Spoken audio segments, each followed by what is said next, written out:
TikTok, time to rock. Good evening, good morning, good afternoon to everyone who's watching from all over the world. It's your friendly neighborhood philosopher here, D. Wood.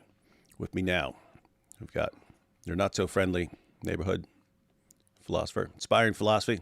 Kind of grumpy all the time. How you doing? Yep, I'm doing good. All right. And we got Chris from Speaker's Corner. How you doing, man?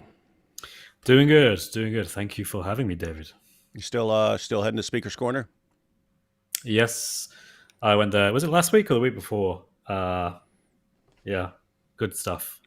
Lots of good stuff. You still getting crushed by all the Dawa guys who? Oh yeah, like all the time. Mm-hmm. Yeah, like Yemeni. Man, I'm so scared of this guy. Is he a Speaker's Corner guy? Yeah, he is. Yeah, I've seen that he's telling people that I have apparently been running from him, but I went there October 5th or whatever, and yeah, he was not there, which was a big shame. Why? He's running from you now. Why are you running from him then? It's a good question, David. I ask myself every night. All right, so we've got Yemeni. Yeah, so I wasn't sure who that was, but that's in the clips that Jai sent me, and of course we got Jai and DOC. How you guys doing? Hey, what's up? Hello. All right, happy to be here. All right, so what are we about to cover? So there's two different Dawa camps. You could think of it as like Bloods and Crips of the Dawa guys, in terms of their responses to the Islamic Dilemma, and one of them thinks that they have the right way, and the other thinks that they have the right way, and we haven't seen them exactly clash yet, but they're getting close. They've made comments about each other. Yeah, very strong comments, but yeah. It's going to happen. You got like the John Fontaine, Dawa over Dunya camp where they want to say that, yeah, the Injil and the Torah, these are completely different works that have been lost to history, but somehow appeared in Medina for a few decades or so. And then no one cared to preserve books that prophesied Muhammad, that went back to Moses and Jesus. So you have that camp trying to solve the Islamic dilemma. So they're saying the Quran is right. It is confirming these prior scriptures, but those scriptures are lost. Then you have, I would say, the slightly more sane, slightly less insane group, which is like Dean Responds. I think Orthodox Muslim is in that group, where they're saying, no. It is referring to your scriptures, but it's not completely confirming them. It's only confirming them where it agrees with the Quran, and then in other places it's subtly correcting the prior scriptures. So they redefine confirmation to mean selective agreement with whatever agrees with the Quran, and that's all the Quran's affirming. And the proof of that is when the Quran contradicts the Bible, that's the Quran consciously correcting it. And so the idea is because it's consciously making corrections, it must know the content of it. Therefore, when it says it's confirming it, it can't be contradicting those parts where it's, so it has to mean only the parts that don't contradict the Quran. So basically, it consciously edits it without verbally saying. It is consciously editing it. Yeah, pretty. So basically, assuming to know what the consciousness of Allah is thinking. Yeah, and that's kind of the challenge that gets put back on him. In fact, we just watched that last night, me and AP, on the 4v4 Christian women versus Muslim women debate. And when Muslim women were saying that our scriptures were changed and that the Quran is correcting them, they were repeatedly challenged. Where does the Quran ever say it's correcting the previous scriptures? Where? And then it was, but in the story of Lot, it's different in the Quran. Yeah, where does it say that it's correcting the story? It's different. Where does it say it's correcting it? So yeah, I only saw like a minute or so, but I clicked on a channel called EF Dawa the other day because they were discussing the Islamic dilemma, and someone called in and was like bothered by the Islamic dilemma and like which I think so. It was asking which response. It was asking something about which response he should go with, and they were saying, so yeah, we have different responses, but they both work. Either one works, so we've got two responses that work. And it's like, Wow. wait, one response you have to make up imaginary documents that appear and disappear whenever needed, and you have not one shred of evidence that these documents ever existed. You're just making them up. And if you think that's okay, guess what? We could make up imaginary documents about Muhammad and say, yep, they confirm he was a devout Trinitarian Christian. We could make things up. So if you think that's okay, awesome, but don't change your mind later on when we just start making stuff up, making up imaginary documents and then what's in those documents. So that's one. One is you just start making things up and you have no evidence for them. And the other is we'll just reinterpret everything Allah says. And everything Allah says, we'll just say he means the opposite of what he says. And that's the other response that works. Of course, the problem is neither one of these responses is at all persuasive to a non-Muslim. What they're really saying, I just want to point out, what they're really saying when they say either response works is if you'll just grant any response, no matter how stupid and no matter how insane it is, and you'll just grant it because you'll cling to absolutely anything because you have no other way of getting out of the Islamic dilemma, then yeah, either one of those responses would work. But any response would work because you'll just, you can say anything you want. You'll go, oh, this is the proof. Oh, they've been defeated. So that's what they actually mean. And yeah, they got problems and both responses are right in different ways, but wrong in different ways. So like the Deen side is right that the Quran is talking about our scriptures, but they're wrong that the Quran is only like partially confirming them. That doesn't say that at all. Meanwhile, the John Fontaine side is right that the Quran is confirming prior scriptures, but they'll just identify them as completely different lost documents no one has ever heard of, vanished without a trace. So it's like you put them two together, they contradict each other because they disagree on what you mean by confirm. They disagree about what the Quran means about the prior scriptures. They're completely contradictory in how they're trying to solve the Islamic dilemma. So they can't even mesh together. Like as Jai was pointing out, like they're eventually going to have to start fighting about this because they're on completely different pages on how to solve the Islamic dilemma. The Dawa wars will lead to violence, not from us. Yes. That's from the Dawa guys. So you'll have half the Dawa guys going, "We're going to fight you because you're saying that there are imaginary documents and that's what the Quran is affirming." And the other side will go, "No, we'll fight you for reinterpreting the Quran. How dare you tell Allah what He really means?" They are in private, like making takfir on each other in private. I have it on good authority that they're doing this. Really? Because, yeah, the reason, if you really see it from their paradigm, what's going on here is you have one group of Muslims saying, I'm going to use this term because this is how they're seeing it. The Bible has wahi in it. It has revelation in it from Allah that we have today. And the other side is going, oh dear gosh, no, please don't say that. So you understand that there's a lot at stake here, because if Muslims go around admitting that our scriptures, at least in part anyway, are from God, then that opens up a whole avenue of problems that they had hoped that they had squished in the past, right? They got rid of that centuries ago. No one's saying that. But now they're reintroducing this idea, which is great from our perspective. Really good that Muslims are thinking that our scriptures do indeed contain revelation. That's brilliant. But yeah, it's a very spicy issue for them.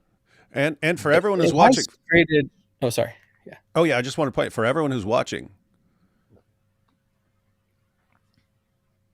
This is like death of Dawah significance stuff. I don't mean their disagreement. I mean, if they cannot figure out how to stop the Islamic dilemma, I mean the fundamental overarching go-to move in Dawah for decades is we'll start attacking Christianity. You'll respond by quoting the Bible. We'll say your Bible's been corrupted, and that's why you got to go to the Quran.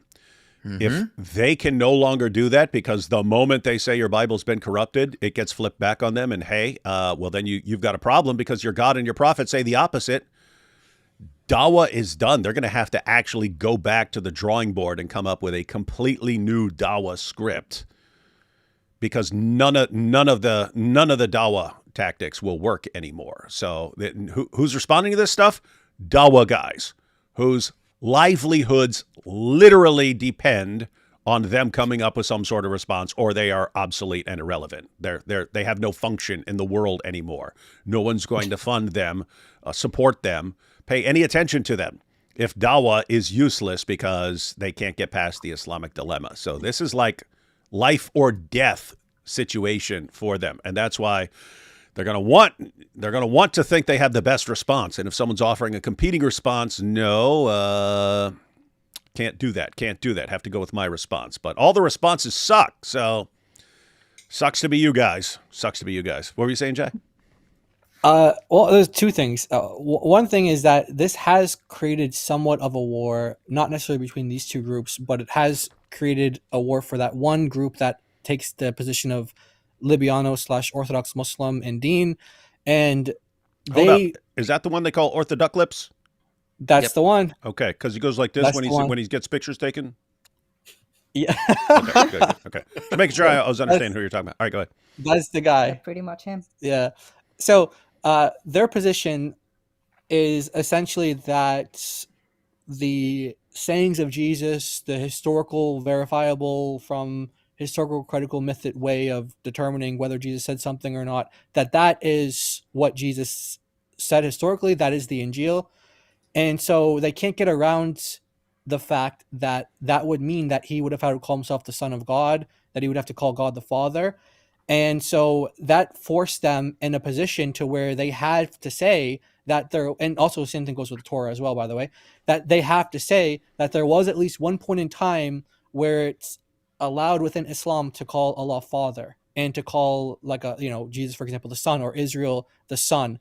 And so that has caused a war between the Muslims because obviously the Quran doesn't allow for that at all. You don't get that impression when you read the Quran at all. You can ever call yourself a son of God or child of God or call God the Father in any way. So this has actually caused problems, and this group is they're dubbed the Fatherites by the other Muslims. They call them the Fatherites. And heretical, by the way. Yeah, and we should call them the Daddyites. The Daddyites. Yeah, Daddyites. And yeah. But yeah, and then the other point that I want to say was like that what David was just saying now, which was that these guys their careers really do depend on this stuff, and these guys really fight hard for their careers. I was listening the other day on a session where someone had recorded like them on TikTok or something, and these guys were just the way they talk about each other, and it's in a public setting. It was like on TikTok, anyone can go there, and the way they talk about each other is like insane. So I was listening to IP once, and he was saying, I would love to be put out of business by you guys. I want you guys to raise up, keep making Christian channels, keep making Christian apologetics. I want it to be so I can't, like he was saying, I want to be put out of business by you. Like, he's like saying it in like it's just a way to say, you were saying that IP? Yeah. I was saying that, like, I want so many Christian apologist channels that there's just not enough donations to go around, that I have to get like a part-time job stocking shelves. I think that'd be great. Yeah, I've been saying. I just want to point. I've been saying that for years. That people like me had to learn like how to use a computer and the internet and social media and stuff when I was already old. And I said, there's going to be a younger generation who grows up in it, and they'll eventually make me obsolete, and that will be awesome. And that I will gladly just become a cheerleader at that point. I will be a cheerleader.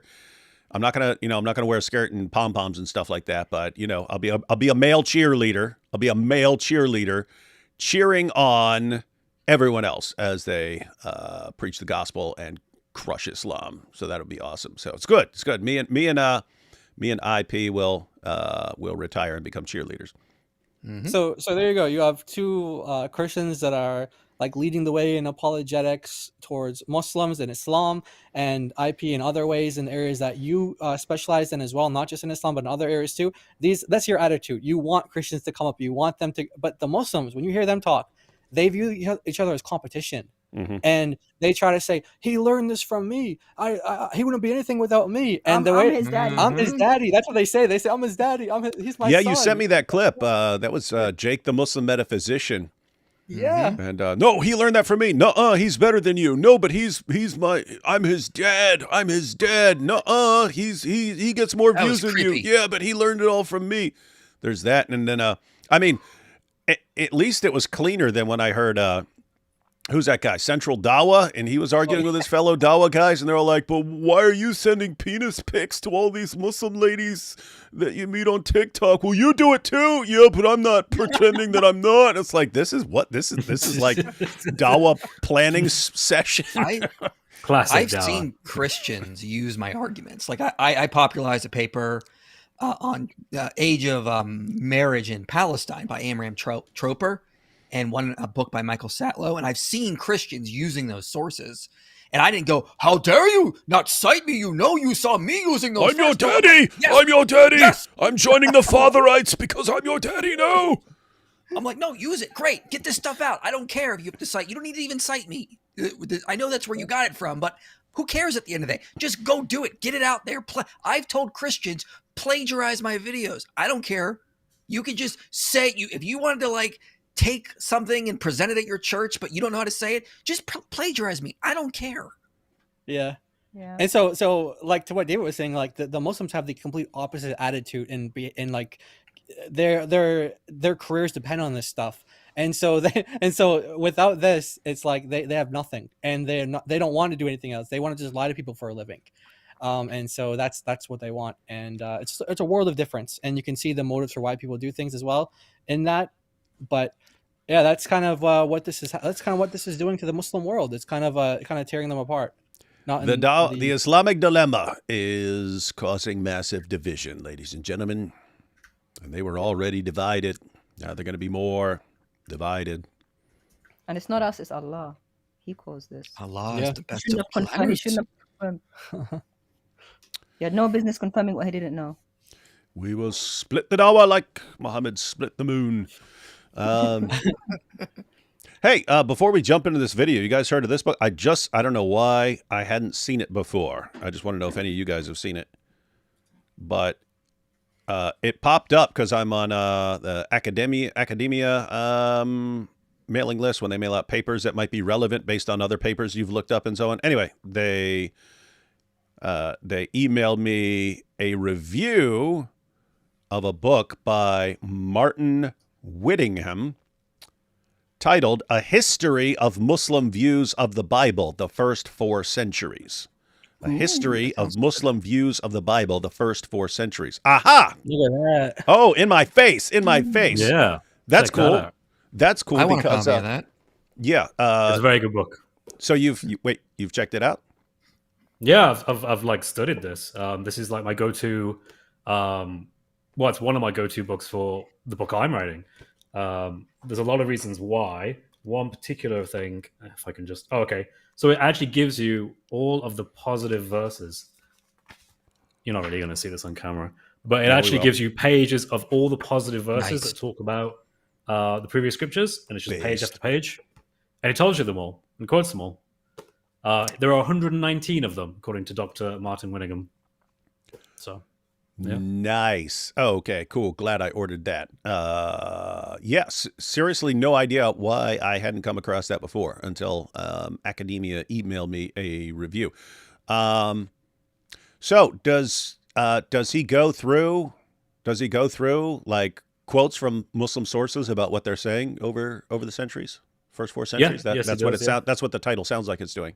Yeah, sorry, I went to like an obscure thing, but for me that was quite interesting. But yeah, he does. The main point of it is, hey, look, if you look at the first 3 or 4 centuries of Islam, you realize that there is a wide, there's lots of different views, but they're not unified. They can't really come to a consensus as to exactly what they should do regarding the previous scriptures.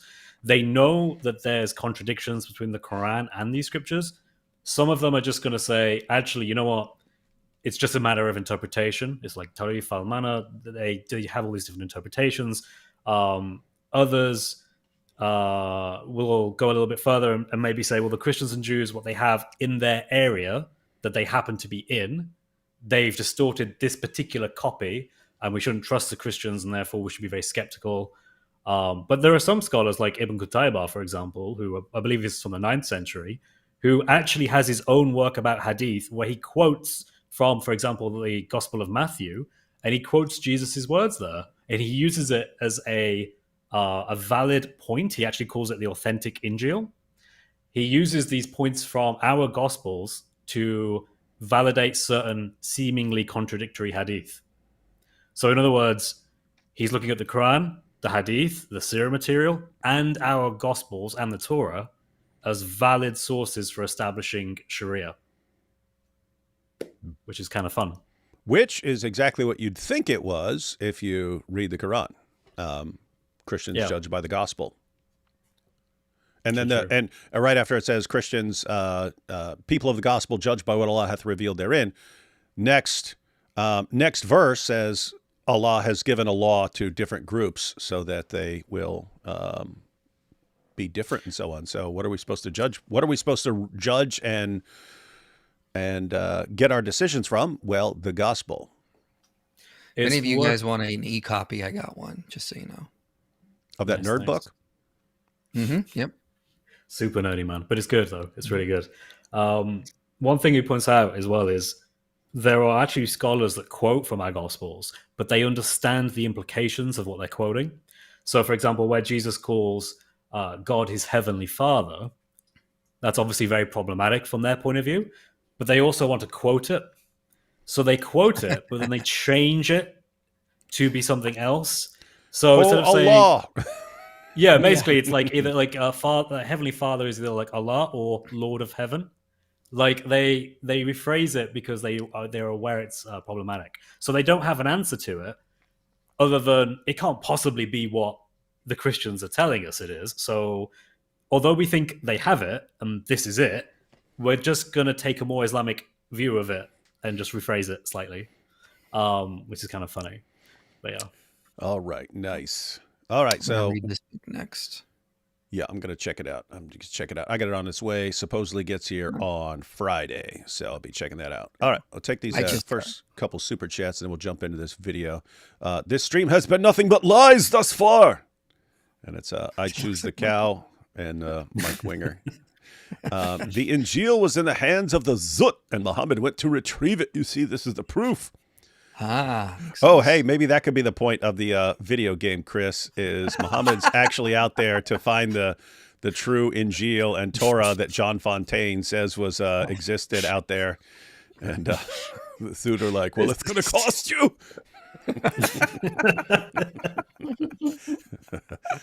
This is awful. Hello, everybody. God bless y'all. Nice goated panel. Let's see. Love seeing great minds exposing Dawah. Oh, hi, IP and D Wood. How dare you? Islamic Dilemma solution. Since jinn are either kuffar, shaitans, or believers, did they believe in Hubal before Muhammad? And were the believing jinn Christian and Jews? Maybe that's where the Injil is. Yeah, you could say it's with the jinn. Yeah, it might be a matter. It'll be a matter of time before they come up with like increasingly insane responses. When the ones that because here's how it'll work: they'll keep running with a response, and we'll keep destroying it and destroying it and destroying it until the response has no credibility at all, not even in the minds of Muslims. And they have to come up with new ones. But as they come up with new ones more and more, then they kind of run out, and they have to go to like increasingly insane ones. Which is why John Fontaine is, already talking about phantom documents. Pictures are forbidden. They can't go back to the drawing board. Nice. Love it when the whole gang's together. It's you all who brought me to the truth, and it's you all who will serve as the antidote to the brain-eating disease known as Islam. God bless. That's pretty Islamophobic. Even without the Islamic Dilemma, Quran 69:44-46, coupled with Sahih al-Bukhari 44:28, is enough to dismiss Islam. Oh, that's going to come up today, by the way. That's going to come up today. Oh, Muhammad's death? Yeah. Yep. Nice. Actually, IP brought, or Dean, one of them two brought it up. Yeah, they brought it up. Charles Martel was the hammer of his day. Our brother Raymond Ibrahim is the hammer of today. His channel is worth a visit. Yes, he's cranking out some good stuff. And very frequently, his videos are about stuff that, like, no one else is making videos about. So it's like a lot of unique content. Do any Quran verses or other Islamic writings say anything about women being treasured, cherished, valued, or loved? I think there's a verse that talks about plowed, but that's about it. Yeah, it got plowed, and they're called a tilth, and you plow them however you want. So yeah, because you could love your field, right? You'd be like, ooh, I really love this field. I get to plow this field all I want. I think the nicest thing in the Quran was do this so you're not abused. Yeah. Yeah, it sounds like the one. Yeah, so I always compare that to, like, just go to Genesis and what does Hagar, who was a slave woman, says about God. You are the God who sees me. And like in the biblical worldview, God sees women. In Islam, they have to be covered from head to toe. No one wants to see them. Yeah, so treasured, cherished, valued, not sure about that. Plowed, beaten, all that stuff, yeah. What are the rewards for women in Islamic heaven? Well, you get to stand in a corner. Watch your husband deflower virgins for eternity. What better reward could there be? And you stand there waiting for him to come call on you. And you're going, pick me, pick me. And he's like, but I have all these specially designed virgins. Why would I pick you? From what I can tell, that's one of the big questions that Muslims really struggle with. It's figuring out. It's like, seriously, like if you think about it, you're being told, yeah, you love your husband. Great stuff. Well, when you both die, you'll still be married in Jannah, but he's going to be having sex with all these other women, and you're not. So good luck knowing that, and try not to think about it. And that's, this is something that most Muslim scholars actually admit to, but they try to like flower it up a little bit. Yeah. So they'll be like, yeah, everybody knows what they're trying to flower want. up the deflowering. Is that what you're saying? Yeah, exactly. Yeah, right. Yeah, they're like, everybody knows what men want, right? Everybody knows every man just wants to have a paradise full of so that's obvious. So that's why the Quran talks about that. But women are so different, and so Allah can't fit everything that all the different things that women want in the Quran, and so that's why it's not mentioned at all, because Allah just can't. So it's like, and that's, they actually say those things, like Muslim like preachers and stuff. They actually, so what they're doing is they're actually admitting that there's nothing in there that talks about promises to women specifically. I can tell you what my. Go ahead. Go ahead. You get to eat food and sit under a tree. It's true. I can tell you what my wife wants. She wants me to never be with another woman ever for eternity. So I can guarantee you that's probably what a lot of women want. So now we know why IP isn't allowed to convert to Islam. His wife won't let him. Otherwise, he would jump at the chance. But anyway. That sounds like a headache. Yeah, and notice, because you got all these revert women videos and so on. Still want to make the. It's weird because you don't want to call them bottom Bs, but that's actually their role in Dawah. You've got Muhammad Hijab, the revert women take it the best. They take it the best. So they love the revert. They love the reverts. But then as soon as a woman, especially like a blonde-haired woman, like reverts, then they instantly start having, yes, crank out more videos to get more women to revert and tell everyone how awesome Islam is. What are they doing? That's the exact strategy of a pimp. He gets a woman, especially using the lover boy method, gets a woman to fall in love with him and then uses her to recruit more women. That's exactly what the Dawah guys do with the revert women. But anyway, notice you've never in your life seen a video by one of these revert women who's like, yeah, so then I found out that if I convert to Islam, I get to marry a husband and he gets to marry multiple wives. But then when we eventually go to paradise, I'll still be his wife and I'll be standing in a corner while he enjoys his dozens and dozens and dozens of specially designed sex machines. That I compete with for all eternity, and he doesn't care much about me anymore because he's got all these better women. Yeah, they don't say that. Why? The Dawah guys don't tell them that part. Weird stuff. Without my Muslim convert brother, I wouldn't find any of you guys. Wouldn't get deep, not in the zut sense, into my own religion. The Holy Spirit works its way around Islam too. Jesus is Lord. Amen. Oh. Yeah, a lot of people only start looking into this because like some relative or something converts and so on. Trump actually did it. Yep. Yeah.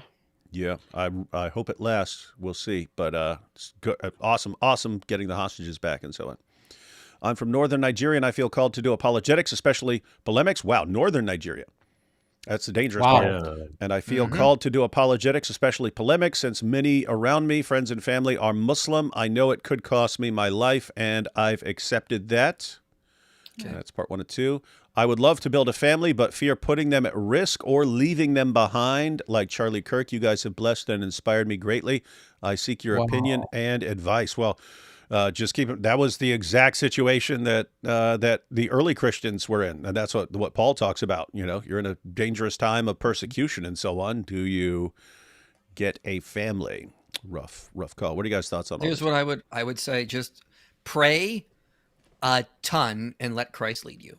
I mean, like most of us didn't start our channels like expecting to be as big as we are now or doing as much as we are. My goal was to make this video. Then my goal was to make the second video, then to make the third video. I just focused on small steps. So do that. What are the small steps you can start doing now? Pray about it. Let Christ lead you. When you make those small steps, he will allow you to make bigger steps. So one step at a time, one day at a time, and let him use you. And then you will be amazed at what comes from that. Well put. Yep, exactly. Yeah, and yeah, I would say it's almost like you have to pick. If you want to have life with a family and stuff like that, you might want to relocate to a safer area or something like that. If you are like intent on doing apologetics until they martyr you, you might want to plan otherwise. But yeah, those are the calls. You have to decide what you want to do. Let's see. D Wood, play the Scottish Korean bacon guy Sky News interview. That's amazing. Okay. Let me see. All right, here we go. I found it. Had it from a while back. Wow. was quick. I mean, the Is it reason I've got bacon on my shoulders is because the terrorists are a charming lot and they threaten to behead me every single day. So a little bit of protection. But I've got to say, I'm from the UK. We have the threat nearly every single day from Islam invasion. Our second biggest city, Birmingham, is already majority Muslim. Our mayor of London is Muslim. And the new Home Secretary, Shabana Mahmood, is Muslim. This is seriously Islamophobic, everyone. So we do not endorse Very anything. Islamophobic. We do not endorse any of this, but we'll let him finish. Unlike Sky News. And I just have a very clear, simple message to Muslims, which is stop worshipping a pedo warlord who's the Bonnie Blue of the 7th century, sleeping with 30 Al-Zoot men, who married a six-year-old and slept with a 9-year-old. And there's only one culture that pours acid on women's faces. There's only one culture that makes women cover their faces so other men don't rape them. Been told we do have to apologise for what was just aired, those comments earlier. Thank you for apologizing, Sky News. I'm amazed he managed to continue for that long. Surely there's someone there who was just like, cut the stream, cut it now. For all that is holy, cut the stream. It is seriously impressive that he got all that in. Then they cut it out, but not before he managed to download it. Funny. Yo, David, why did you change our usernames? Mine is supposed to be Inspiring Minecraft. This is literally it still says Inspiring Minecraft. What are you complaining about? You still got Inspiring Minecraft, man. Canned Ace messed with the wrong Jew. Saw on Rita Panahi show that Josh Hammer, good lawyer with better lawyer friends, is looking into defamation. Yeah, I saw that. The stuff's a matter of time. If you just blurt out every stupid thought that pops into your head and you start accusing people of stuff when some of it is would literally take you 2 seconds to find out how stupid what you're saying is, you're basically begging to be sued. And now it's fine. What is going on? Oh, what? I don't know. My coworker told me jihad is manufactured. What do you mean it's manufactured? Like they Probably manufacture somewhere in weapons? Birmingham. I don't know. All right, we ready to check out this video? Real quick, can you put up my screen? I just want that book you were talking about, Chris. I got a PDF of it. Holy crap! He lists. There's so many pages. He did all the work for us. He just has all these pages. So you've got this on a PDF file? Yeah. Look at all the positive views about the prior scriptures in the Quran. It just keeps going page after page after page. I mean, there's so many verses about the prior scriptures that are in a positive light. I just think that's wow. So good resource. I'm glad I got this now. Yeah, go ahead and send me that PDF. Normally, I wouldn't want to. Normally, I wouldn't want to steal someone's stuff, but since I already bought it, I guess I have the. I guess I have the right, and fair is fair. Fair I'm is ordering fair. a hard copy too, but yeah, it's good. It's good stuff. All right, everyone. Let's go ahead and check out what we got here. You want the heavy hitters. You said to all the top Muslims. Now, this is really confusing. Hang on. We got the three guys, Hamza, Yemeni, and the dude down there. And then beside that, we got GodLogic, IP, Giant DOC, Chris, and D Wood. And then we have them on the screen. Yeah. For those who don't know what happened, we were doing a live call-in show on Avery's channel, on GodLogic's channel. These guys decided, well, instead of coming to talk to us directly in the stream, they started streaming us live and were responding to things we were saying. So Avery called them out live and pulled up their stream on our stream, and then their response was, shut down your stream and come talk to us on our stream. Like, Smart. bro, you guys are the ones leeching off of us. If you wanted a conversation, you knew this was planned. You planned to stream around it. What are you doing? And don't forget, we had don't forget, we had like 4,000 live viewers, And they had like 400. Yeah. and they were telling us to shut down our stream. They were totally leeching off us there. Yeah. Totally We had leeching. 4,000 viewers. They had 4. And And Which we was them. stream. bring We're all the big bring all dogs. your fans over to our channel. Nice try, guys. Okay, I'll go ahead and play this this first bit here, and then you guys can explain it, and then we'll watch it again, since this is like a little 20 seconds or something like that. Let's see this first part. You want the heavy hitters. You said to all the top Muslims. You guys are more than welcome to come. Look, you guys are more than welcome. Her whole thing, when she's there, she's not there to be the Arabic expert, right? She's there to trick the people, Yeah. right? So Talk you about should DOC, never everyone. grant them, especially these Arab Christians. You never grant them, because when she was saying to you that, oh, isn't that what this means? You have to be more knowledgeable in the Arabic than they are. Go to Yeah, Ibn good Kathir. luck. Tough- Good luck with that Wait, one. what? Surely so- that like so doesn't that- work eventually. Like you can only be so knowledgeable. But okay. It's so it's that also guy who funny. It's called also in- funny that you have these guys and they constantly lie and, oh, but in the Arabic, oh, but you don't know the Arabic, and DOC crushes them on the Arabic, and we can't trust her on the Arabic. She's just there to mislead you. So, I mean, it's kind of a hilarious situation that, oh, you guys can't understand Islam. You're not allowed to comment. You're not allowed to say anything. You don't even understand it because you don't know Arabic. Okay, she knows Arabic. Well, she's a liar. Don't trust her. Don't believe her. It's like, what do you guys want? You just want no one to respond to your lies. That's what you really want at the end of the day. And you get enraged when people respond.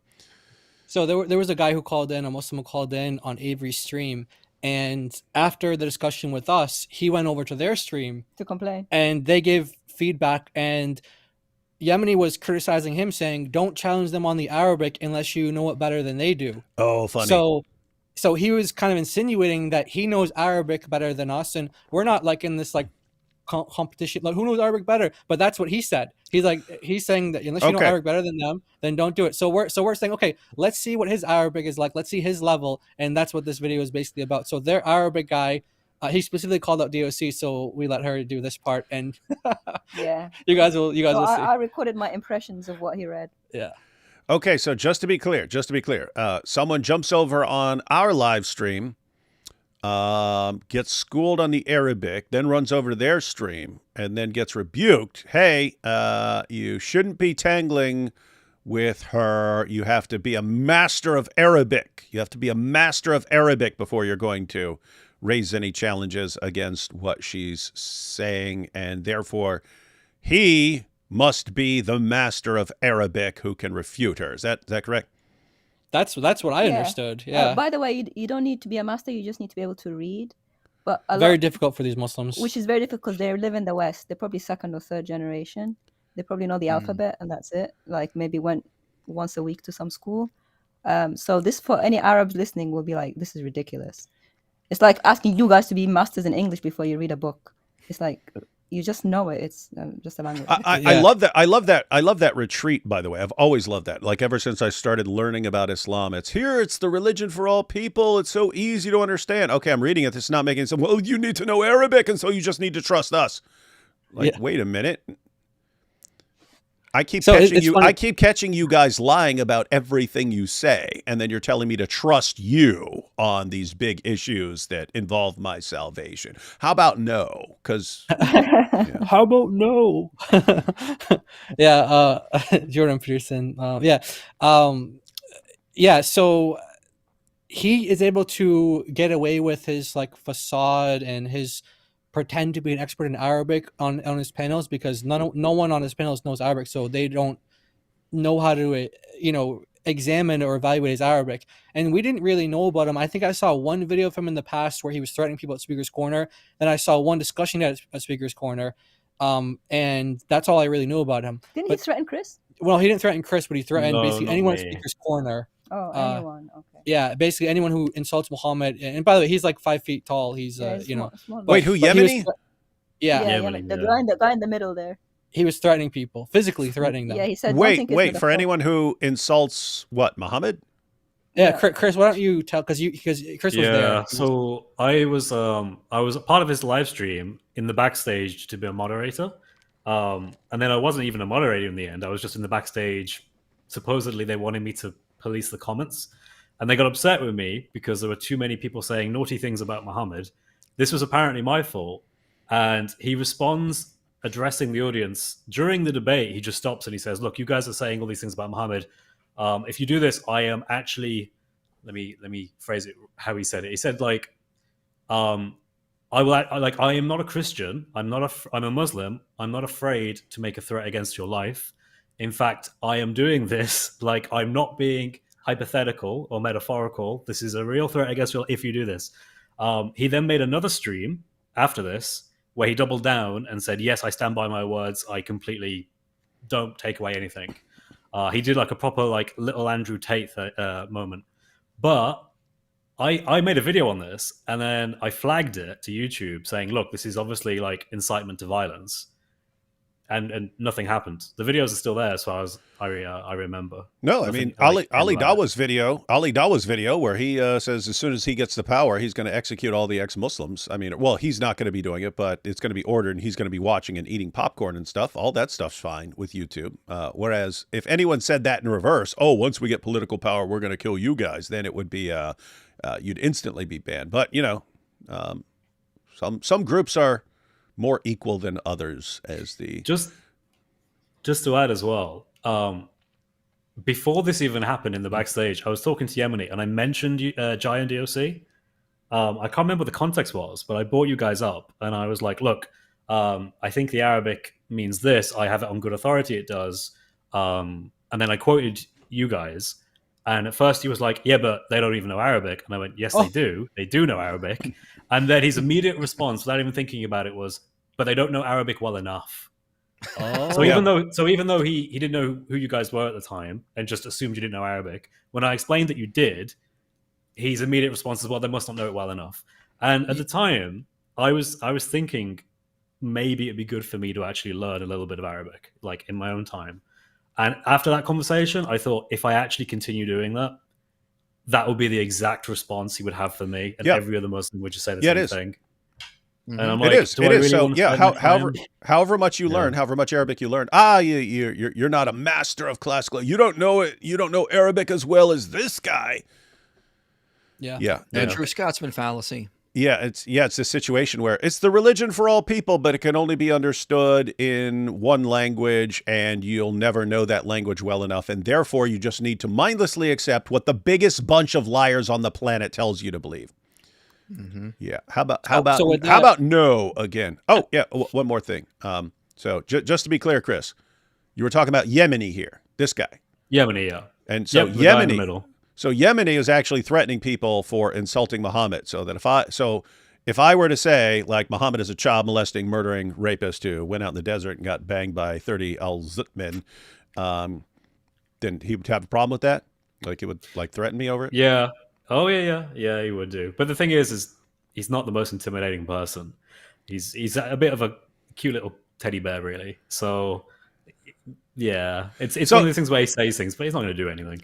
So hang on. So he's like 5 feet tall. I'm like 6'3". I come from West Virginia trailer park and been to prison. So basically, it's a situation where I could stand right beside this guy and just be like, "You serve a child molesting, murdering, rapist, illiterate, caravan robber who sucked at everything, and he only became a prophet because he found the dumbest people in the world to believe in him, and there's basically nothing he could do about it, right?"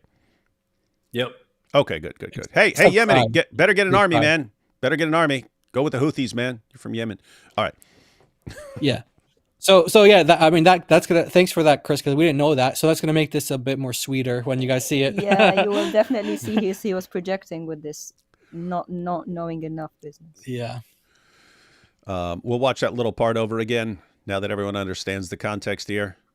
The heavy hitters, you said to all the top Muslims, You we're guys here. are more than welcome to You ain't come. got a Look, clue. you guys are more than welcome. Her whole thing, when she's there, she's not there to be the Arabic expert, right? She's there to trick the people, right? And you should never grant them, especially these Arab Christians. You never grant them, because when she was saying to you that, "Oh, isn't that what this means?" You have to be more knowledgeable in the Arabic than they are. Go to Ibn Kathir. Good luck with that. Good luck with that. Just think about what he just said, though. It's because he's talking to a Muslim. DOC breaks down the Arabic for him. And then it's, well, you shouldn't be discussing this stuff until you know the Arabic better than that. Wait, you can't you can't get to the bottom of this. You can't evaluate arguments and understand the Islamic Dilemma stuff unless what? You have to go out and become much more knowledgeable about a language. You have to. This guy has to go to school and like get years of becoming more of an expert in Arabic, so that he will understand that this fundamental basic problem that none of them can get out of, and they come up with the stupidest explanations ever. Somehow you'll eventually, if you just learn Arabic well enough, then you'll understand that the Islamic dilemma is not a problem, but you won't be able to explain it to anyone. This is stupid. Well, we went to the original Arabic because we thought he knew. Because he's Moroccan. The guy's Moroccan. And then the caller was. The caller. And then when he said, "I don't trust you guys," we said, "Okay, let's go to the English," because it was translated on Quran X. So we were just trying to show him that he doesn't need to trust us. The portion we were reading was even translated by Muslim translators. And even then, they're not happy. Yeah. I don't know what to do. Got a comment here. Please review Shabir Ali's response to Islamic Dilemma on the channel Samuel Green. Yeah, I saw something pop up. I think it was like 4 or 5 people who are going to be discussing the Islamic Dilemma. Anyone check that out? I know about it, but I haven't watched it yet. It's on my list. I saw it advertised, but I haven't seen it. One second. Let me see. Let me see what this is, because if it looked like a panel with a bunch of different people on it, and so we might actually get a number of different responses. I think Shabir Ali was there. There was that South African Muslim as well. What's his name? Something Yusuf Ismail or something like that. Yeah. Yusuf I forget who he is, but I remember the name. Yeah. I remember he's just a really nasty. Yeah, he's nasty guy. Yeah. Like evil, like really evil. Okay, so the topic on Samuel Green's channel is, does the Quran really confirm the Bible? And he's got Yusuf Ismail, Shabir Ali, himself, a couple others. So, yep, we might want to check that out. It's 2 hours and 40 minutes. I'm just scrolling through to see what's going on. So someone's giving a presentation. All right, looks like they're giving presentations and discussing them. Okay, that might be worth checking out. Might be interesting stuff. All right, back to this video here. Tafsir Ibn Kathir for chapter 3, verse 78. Okay? 3, verse 78. We'll just scroll up to show that it's Ibn Kathir. You see that here? Tafsir Ibn Kathir. See? All right. Okay. Now you said you trust Ibn Abbas. Great. Good. Let's see what Ibn Abbas said. You should know Laysa. You're Moroccan, but you should know Laysa. I know Laysa. Yeah, Laysa means no. No one. Laysa ahad. Laysa ahad. No one can change the wording from the books of Allah. You see that? Yes. What does that mean? But لكنهم يحرفونه, they distort it. What does it mean, these two dots? Meaning يتأولونه على غير تأويله. They give it a meaning different to its meaning. In other words, they misinterpret it. They don't change the actual text or the actual words. They misinterpret it. So that's what Ibn Abbas actually said. This is Tafsir Ibn Kathir, the full thing, because one thing we have.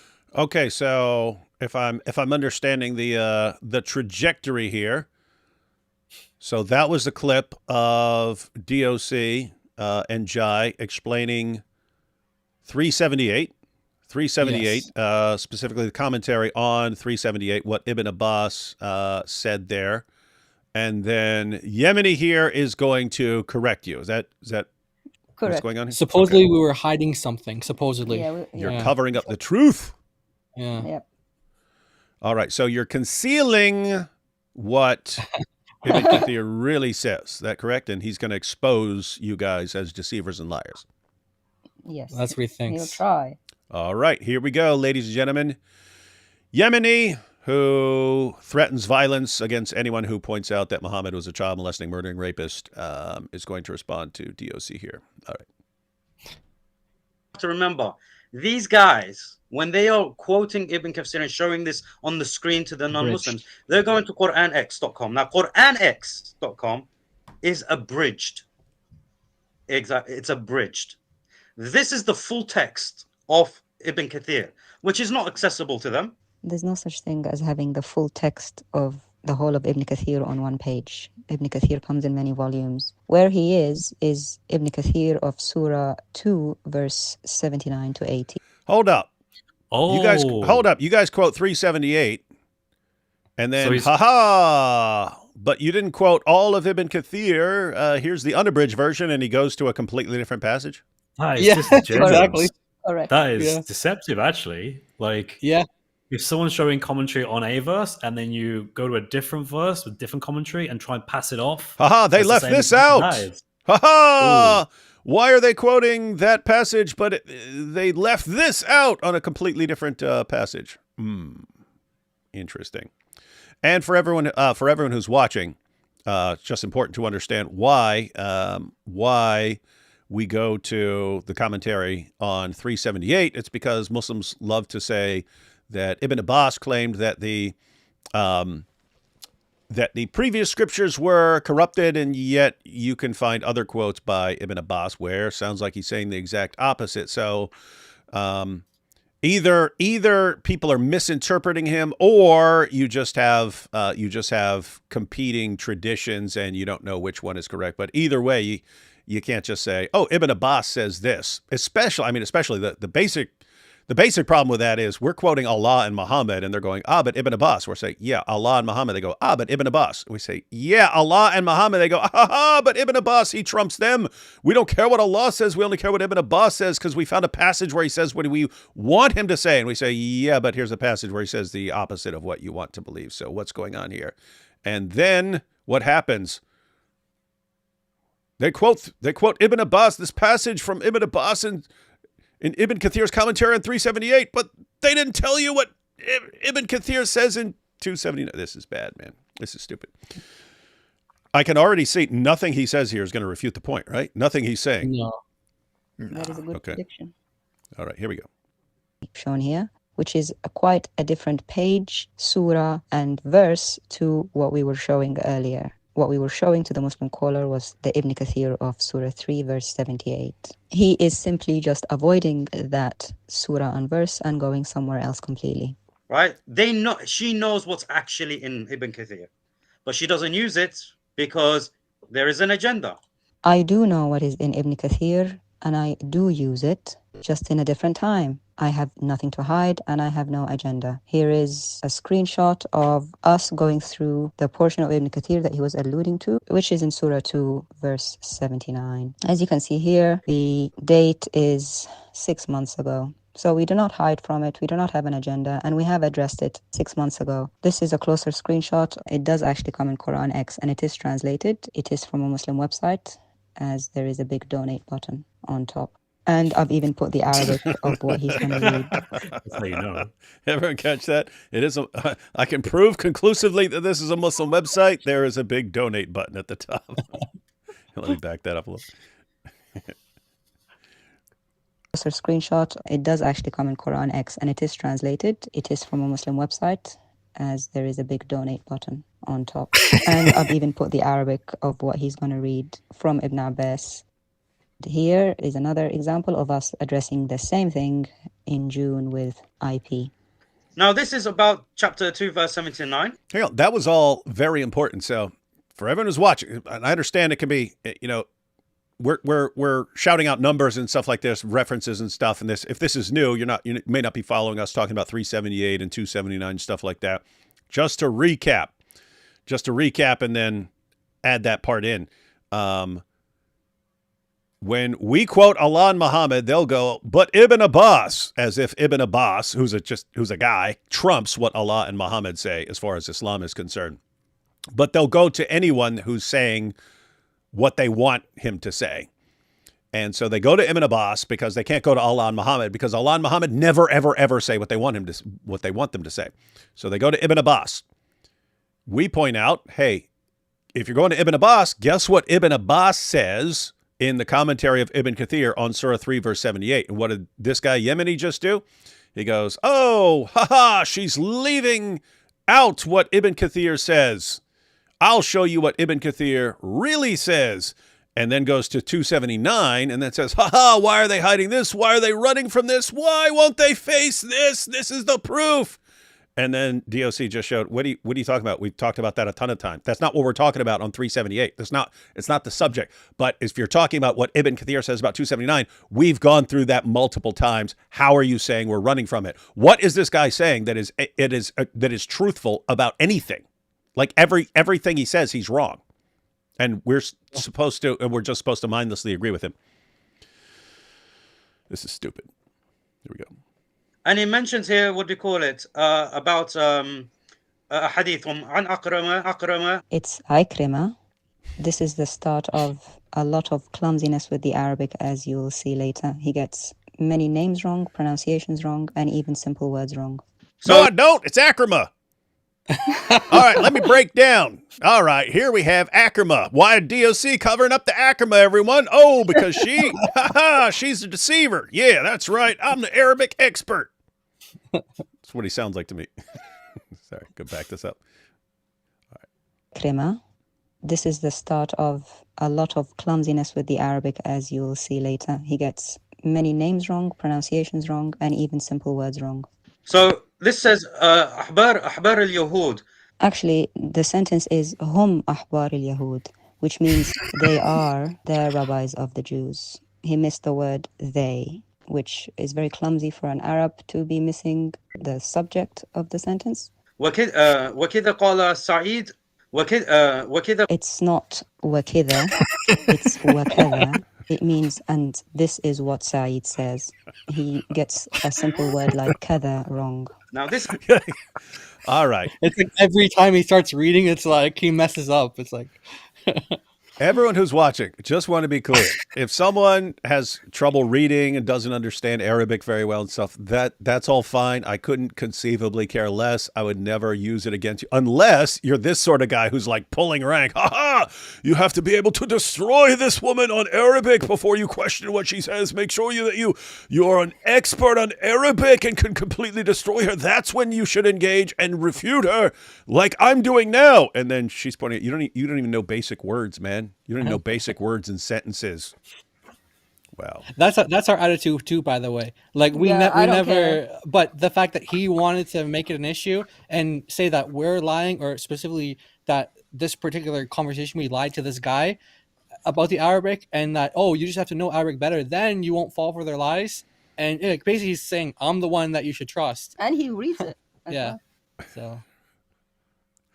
And remember, this was the guy that was telling me that you two don't know Arabic well enough.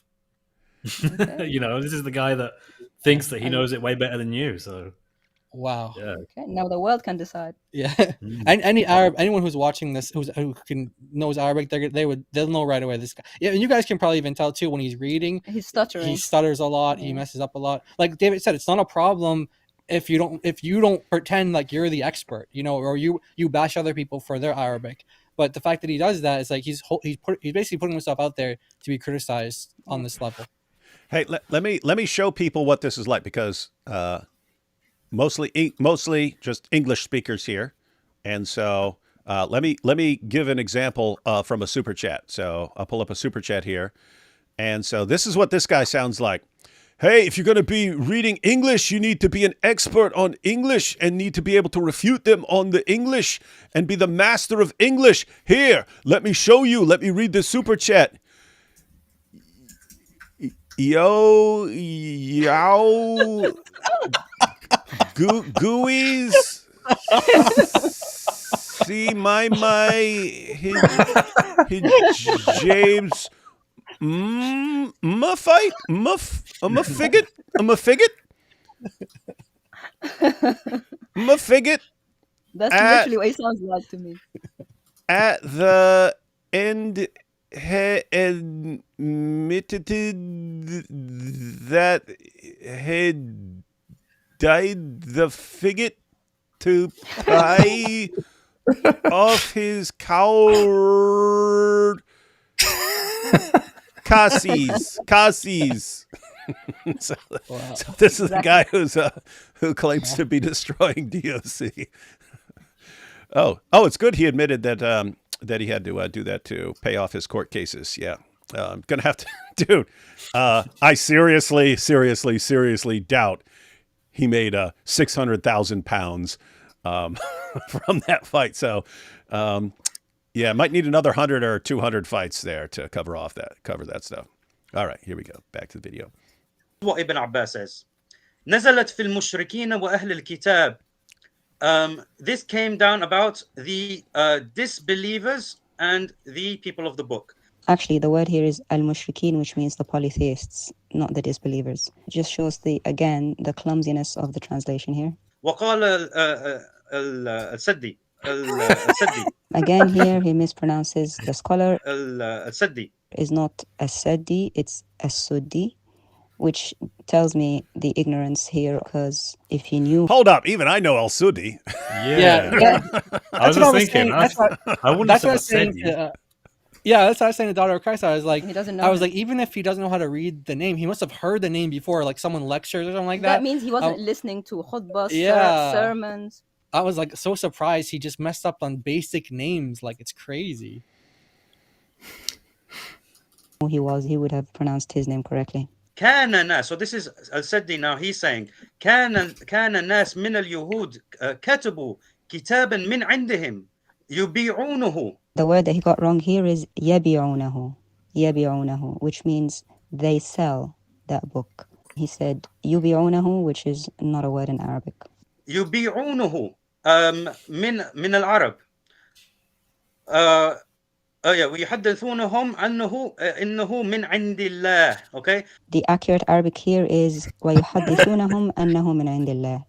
يحدثونهم إنه من عند الله. The sentence means, and they tell them that it is from Allah. He put a word meaning about in the middle of that for no reason. This is a weird situation, because a lot of you who are watching are going to feel bad for the guy and be like, why is she picking on him? Why is she bullying this barely literate dude who can barely read words off a page and is fumbling over every single letter? He brought it on himself, guys. He brought it on himself. You have to be the expert in Arabic like me. Here, let me read words for you. Wow.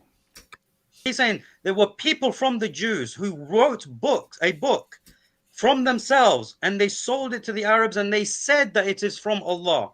That is correct. We have no issue with that. It just means that some people wrote a book from themselves, which anyone can do at any time in history. فأخذوه به. So فأخذوه به. It's not فأخذوه به, it's فيأخذوا به, which means so they take with it. He stops in the middle of the sentence. What he should have said is فيأخذوا به ثمنا قليلا. which means so they take with it a small price. So if this is the resident Arab speaker, this is very poor. He cuts sentences in the middle. He mispronounces his words. He inserts words from himself. And he mispronounces scholar names that are quite well known.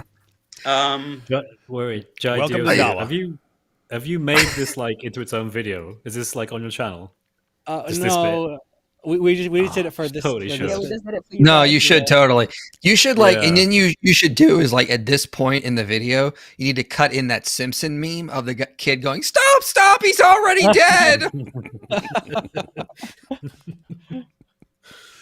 Oh boy. أخبرني عبد الله بن عباس ابن عبد الله عن ابن عباس. As you can see here, he's frustrated because he can't read it properly. It's actually very simple.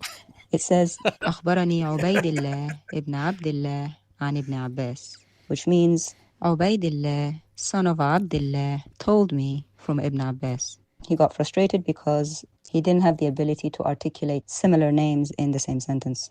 عبد الله بن عباس ابن عبد الله عن ابن عباس. So Ibn Kathir is actually quoting. This is what Ibn Abbas says.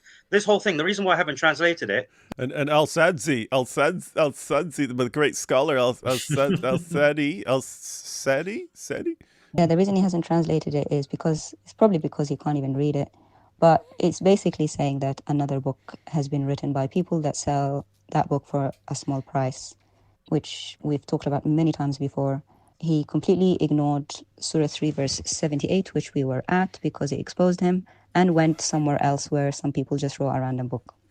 I mean, seriously, I'm like wondering, like, is this what he did, or did he like go on to explain 378? No, he I mean, didn't. what Ibn Kathir. Yeah. I mean, what Ibn Kathir quoted Ibn Abbas as saying in 378. He just went to this was this was his response to 378. Yeah, that was it. There was nothing else. And mind you, this was like a 4-hour live stream. He had plenty of time to talk about it, and this is what he did. This is what he did.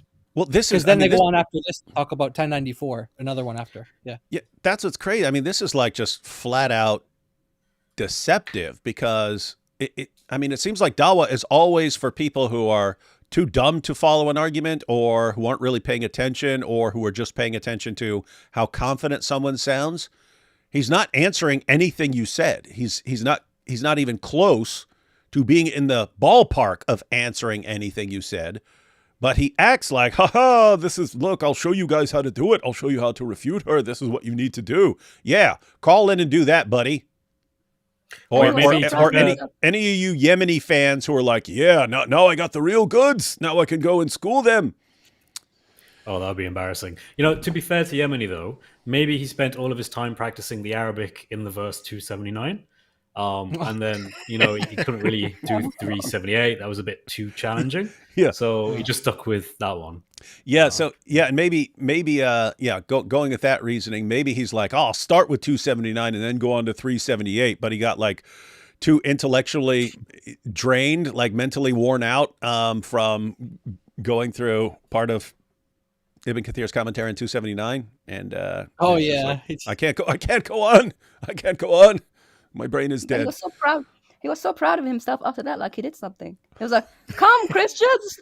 He called himself one of the. You remember at the beginning he was like, he's a top. He's like, you guys want the top Muslims? We're the top. He's saying he's the top Muslim, and he's like their top debater.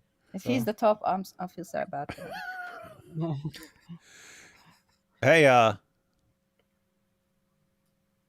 Hey, dude, you should call in when we're live on Giant DOC. We have a live call-in show over on Giant DOC's channel. Yeah, Saturdays. welcome. Is he welcome to call in and humiliate DOC? Yeah. In fact, Hamza told him to come to us, and he said no, he wouldn't. I wonder why. I agree with Chris and IP. You should make this into a standalone video. Okay. Mm-hmm. Good little stuff. Yeah. Good little stuff here. You have to be more knowledgeable in the Arabic than they are. Okay. Good advice. Good advice, Yemenite. Always be more knowledgeable in Arabic than the woman you're responding to. Otherwise, you'll just get embarrassed. Good advice. Good advice. Now go get a mirror, buddy. Go get a mirror. So now we're switching from one of the Dawa gangs to the other Dawa gang, and this is the conversation. This is the next episode. Yeah, the next episode. This is with IP, Than, a little bit of Joshua Sajwadi, and then Dean. So this is the one. This is the one on IP's channel. Yeah, Yeah. And I just had to note that these are generally in chronological order. Generally, I'm using generally how they're defining. Generally. I know. Yeah. I find So it's not actually, but it's just Generally, that's all that matters in the world. Yeah. All right, here we go. So everyone, this is from a live stream on IP's channel where Dee's Responds called in to refute the Islamic dilemma. Fun stuff. Zoot. I believe the Torah is the. Hey, what happened to Dean? By the way, we were talking about. We did a show on what his claims about Isaiah 42, and he showed up and challenged me to a debate. I said, "Come on, just come on my channel. We'll have the debate." And then never heard from him again. What's going on, Dees? Thought you wanted to debate Isaiah 42. Pick a day. We'll debate Isaiah 42. Pretty simple. You can give your presentation. I'll give my response and crush you.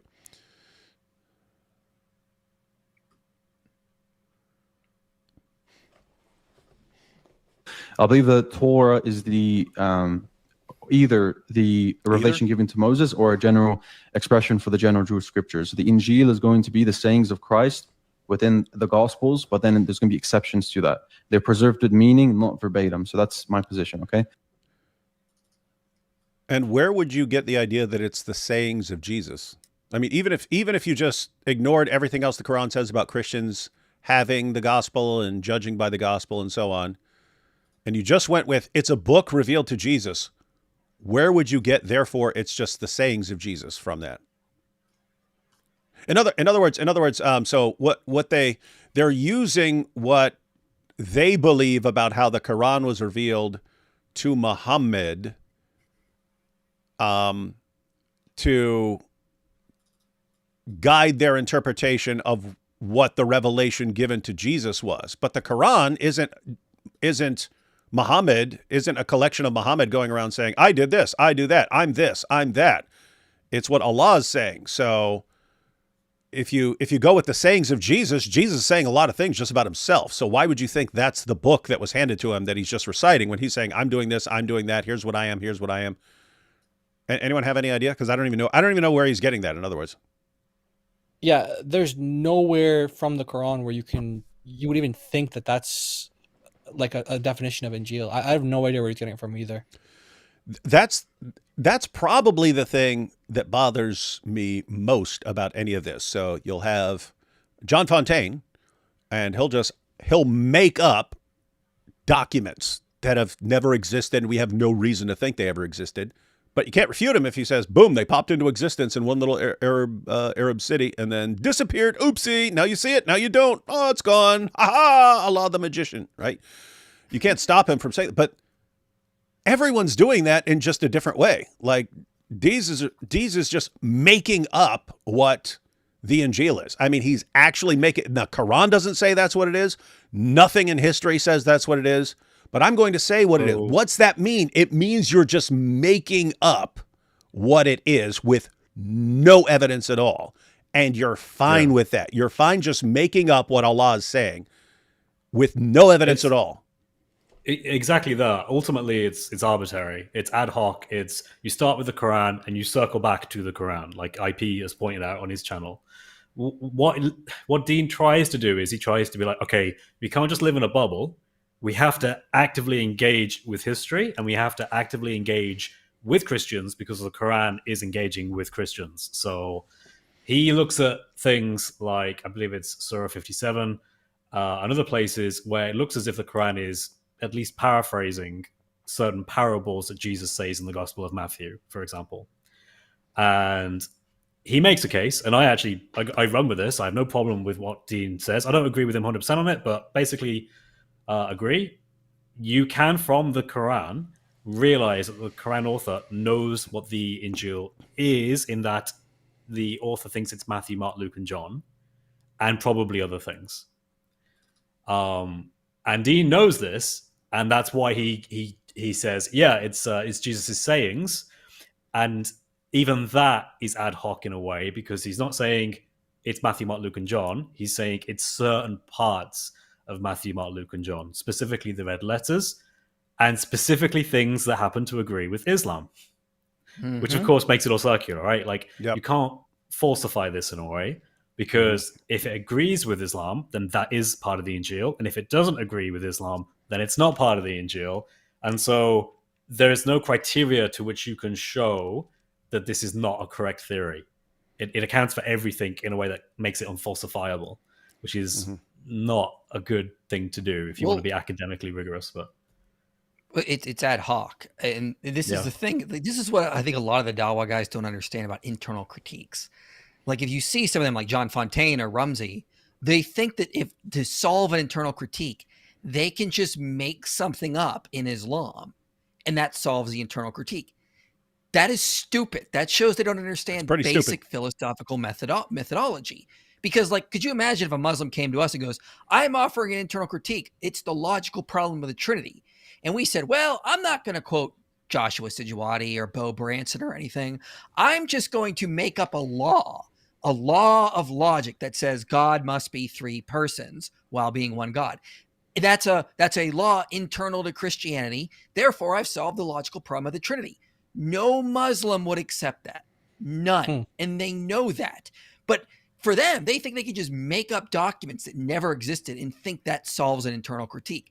That's not how it works. To solve an internal critique, they need to offer an explanation that is more parsimonious or less ad hoc than the hypothesis that there's an error in the Quran. And so far, they haven't done that. All their explanations, whether it's Dean Responds or John Fontaine, are wildly more ad hoc. Now, Dean Responds is less ad hoc than John Fontaine's, but it's still more ad hoc than the hypothesis that Muhammad made a mistake. And I'll just add to all of that. Allah is addressing Jews and Christians and saying, why aren't you believing in this book when it confirms your book? What's going on here? You guys aren't making any sense. And of course, hey, Muhammad's prophesied in your book, so why aren't you believing in Muhammad? And so if you are to say what Allah really means is all the parts that agree with Islam, he's confirming those, and the rest have all been corrupted. How is this an art? How should this be compelling to Jews and Christians, right? If you wanted to say, hey, a Muslim can say, oh, that's all he means. Okay. These claims are directed towards us. Why aren't you guys believing in Muhammad and the Quran when he confirms what you have? He confirms what's with you. You go to the Dawa guys. Oh, he's only confirming the parts that agree with Islam. Everything else he's rejecting. Why should we take that seriously? Every Muslim out there, would you take this argument seriously if I came to you? If I came to you and I said this, hey, you now have to believe that I am a prophet because I confirm your Quran. And what I mean when I say I confirm your Quran is any part of the Quran that agrees with what I'm saying, that's good. Everything else is stupid and wrong and false. Would that give you any indication that I'm a prophet? What's crazy is a Muslim will say something stupid right now and go, oh, but in Islam, Muhammad the final prophet. Well, then I'm not affirming those parts. I'm not confirming those parts. That's one of the corrupted parts. Yeah. And like who would believe me? Who would say, oh, wow, great point. He's agreeing with the parts that he's confirming the parts that agree with him and rejecting the rest. Therefore, he's a prophet. You would instantly spot that as the stupidest argument ever offered by anyone for any position ever. And you're telling us that that's what Allah is doing. You're telling us that that's what your God is doing. Your God is coming to us saying, Jews and Christians, you guys, do you really want to know why you should believe in this book and this prophet? Do you want to know? Because I've got the slam dunk. I've got the slam dunk argument right here. All right. Go to your books. Any parts of your book that agree with me, those are good as gold. Any parts that disagree with me, those are garbage. You ready to believe in me? That's your God's argument. Okay, then you're telling us your God is a complete moron who offers nothing but stupid arguments. Is that what you want us to think about your God? It sounds like, was it heads I win, tails you lose? Yep. So like, it's like, it's already set up in such a way that whatever they present, whatever they tell you, that's correct. They can't be critical about it, and they can't look at it objectively. They have to look at it from their own paradigm, which starts off with Islam is true, and then goes in a big circle and comes right back round to Islam is true, and they can't do anything but that. And they don't understand it, no matter how many times you point it out to them. They've lost the ability to understand the points you're making about their argument. I think I'm just going to have to make a bunch of responses that are just me using the exact same argument, but to support me being a prophet until they actually get it. Like, I mean, it's weird. If you were to use that argument, on them to show that I'm a prophet, suddenly they turn their reasoning ability on and go, that's just stupid. That's idiotic. That's the dumbest thing I've ever heard in my life. Why are you so stupid, David? Yeah, now you know how we feel. Why do you turn your God-given reasoning ability off whenever you have to defend a law? And he's using the stupidest argument that even you would recognize as completely moronic if it were being used against you. But you think, oh, it's brilliant. He's making an airtight case when you're using it against. This is just stupid, man. You're making an airtight case for Islam being really, really stupid. Dean's position on confirmation of the previous scriptures. Here we go. Oh, let me guess. General. I'll just say it's a general confirmation of the previous scriptures. It's not going to be absolute. General confirmation of the previous scriptures. So there'll be exceptions to the rule. There'll be affirmation, but there'll also be negation. And the evidence for that is? So this is the classical scholarly backing. So this is from Ibn Kathir. This is on chapter 29, verse 46. So we see him say that we believe in it in general. When he says we believe in what has been revealed to us and revealed to you. Okay. So like Jai and DOC are going to destroy him there. But I just want to point out something I've noticed Dean do. He'll flash a source on screen and then explain it very quickly and say, okay, and then move on to the next source. Yeah, I've seen that Because too. If you just read what he's actually showing you, the context is not what he's saying. He just highlights a very specific part and wants you to focus on that. It's very, deceptive. Yeah. So, by the way, he showed the Quran X site, which his brother Yemeni said it's abridged and not to be used earlier. Why is he covering up the truth? Why is he covering up the truth? And why didn't he go to this other verse that has nothing to do with it? Quran X is generally considered reliable. Generally reliable, yeah. All right, so here we have Dees and Lipiano. Orthodox lips. Do you have any scholar or any Quran verse that says that you have to cherry pick and you have to do general confirmation? Yes or no? You're so adorable. Can I respond now? Bro, why you got red stuff on your cheeks, bro? What is that, bro? You got blush? You're so adorable. Should I use 610? Should I use 610 against you? You look smoochable, bro. Wait. You look. What's up with Orthodox lips? He's always doing duck lips. Isn't that the guy? Huh? He's the guy, right? He's the guy that does the. That's what's weird. When he gets pictures taken, he looks like he wants to kiss you, and he poses like this. And then he starts talking about, you're adorable. Ooh, you're adorable. Ooh, you're so cute. I just want to smooch you. Ooh, I want to smooch you. Oh, let's. Why don't you come over and we'll play Momoma and El Zoot? Like, what is this, man? What is this? Why are you gay? Adorable. Who says that? Hang on. Do you have any scholar or any Quran verse that says that you have to cherry pick and you have to do general confirmation? Yes or no? You're so adorable. Can I respond now? Bro, why you got red stuff on your cheeks, bro? What is that, bro? You got blush? You're so adorable. Should I use 610? Should I use 610 against you? You look smoochable, bro. You look smoochable. Why are you gay? Adorable. Who says I'm gay? Smoochable. You are gay. Hey, I just had to throw that in there just for good measure. Hey, did you see what he was saying? He was going, do I have to use 6108 against you? He was warning him. Hey, if you're just going to start with insults, I'll just go insults against your God and your prophet. If you want to just start tossing around insults, or do you actually want to address the point? Smart. I mean, for someone who's doing duck lips at the camera, I mean, like, he shouldn't be making those kind of remarks because it just makes him look very, very gay. Like, what are you doing, bro? Yes, every time I call into your show, I just want to give you a big kiss. Hey, send me Send me your email and I'll send you some lip pics. You want some lip pics from me?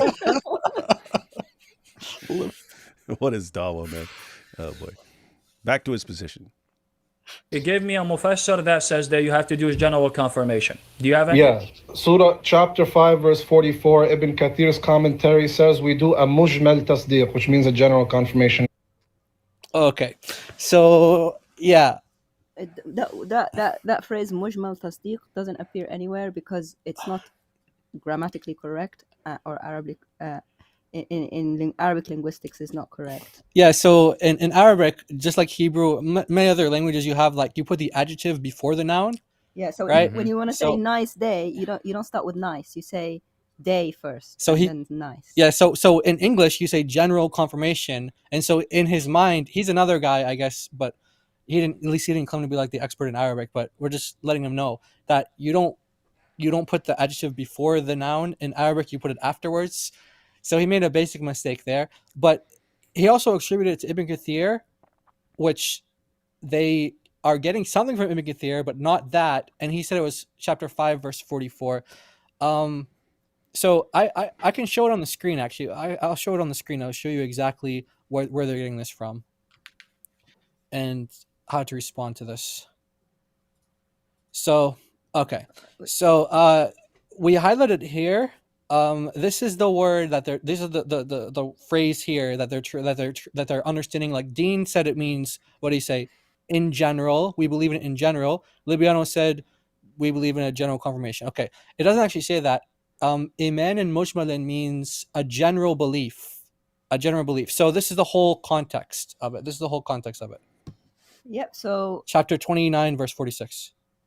Yes. So it basically says that this phrase iman and mujmalan, which means general belief, it means that it's when you are facing the people of the book, if they tell you something, well, let's just read it. We'll read if they inform you something whose truth or falsehood we do not know, then don't hasten to deny it, for it may be true, nor believe it, for it may be false. Rather, believe in it, meaning their book, a general belief, on the condition that it's truly revealed, not misinterpreted or replaced. And so this is the one from Quran Next, where it says we believe in general. Okay, and so what we're saying is that it's important to translate the whole thing. It actually in Arabic it says a general belief. Why? Because this is actually a specific thing in Islam. This is a specific doctrine in Islam called a general belief. We don't have to go through all of this stuff, but this is it's like you have two different types of belief. Yeah. So the two different types of belief is a general belief, which is for the population who don't know detail. And these are all the different ways in Arabic that you'll see it worded. Or a detailed belief, iman tafsili, for scholars, people who know more. So this is the difference. It doesn't mean that the details are wrong. It just means different types of beliefs depending on people's knowledge. That's all. Yeah. So we have like Ibn Taymiyyah here, for example, he's explaining it. And what he says is, if it is said, how can faith be sound in something whose reality is not comprehended by one who claims to believe it? The answer is, just as faith is valid in Allah, His angels, His books, His messengers, the last day, the fire, the paradise, it is known that we do not encompass full knowledge of all these things in detail. Al-tafsil, okay? But we have only been commanded to believe in general. Fil jumla, in general. Now, then he goes on to say, do you not see that we do not know the exact number of prophets, nor, so it's not 125 like that lady said, by the way, 125 prophets somewhere in that video. The 4v4. Nor the many angels, nor do we grasp their attributes, yet that does not diminish our faith in them.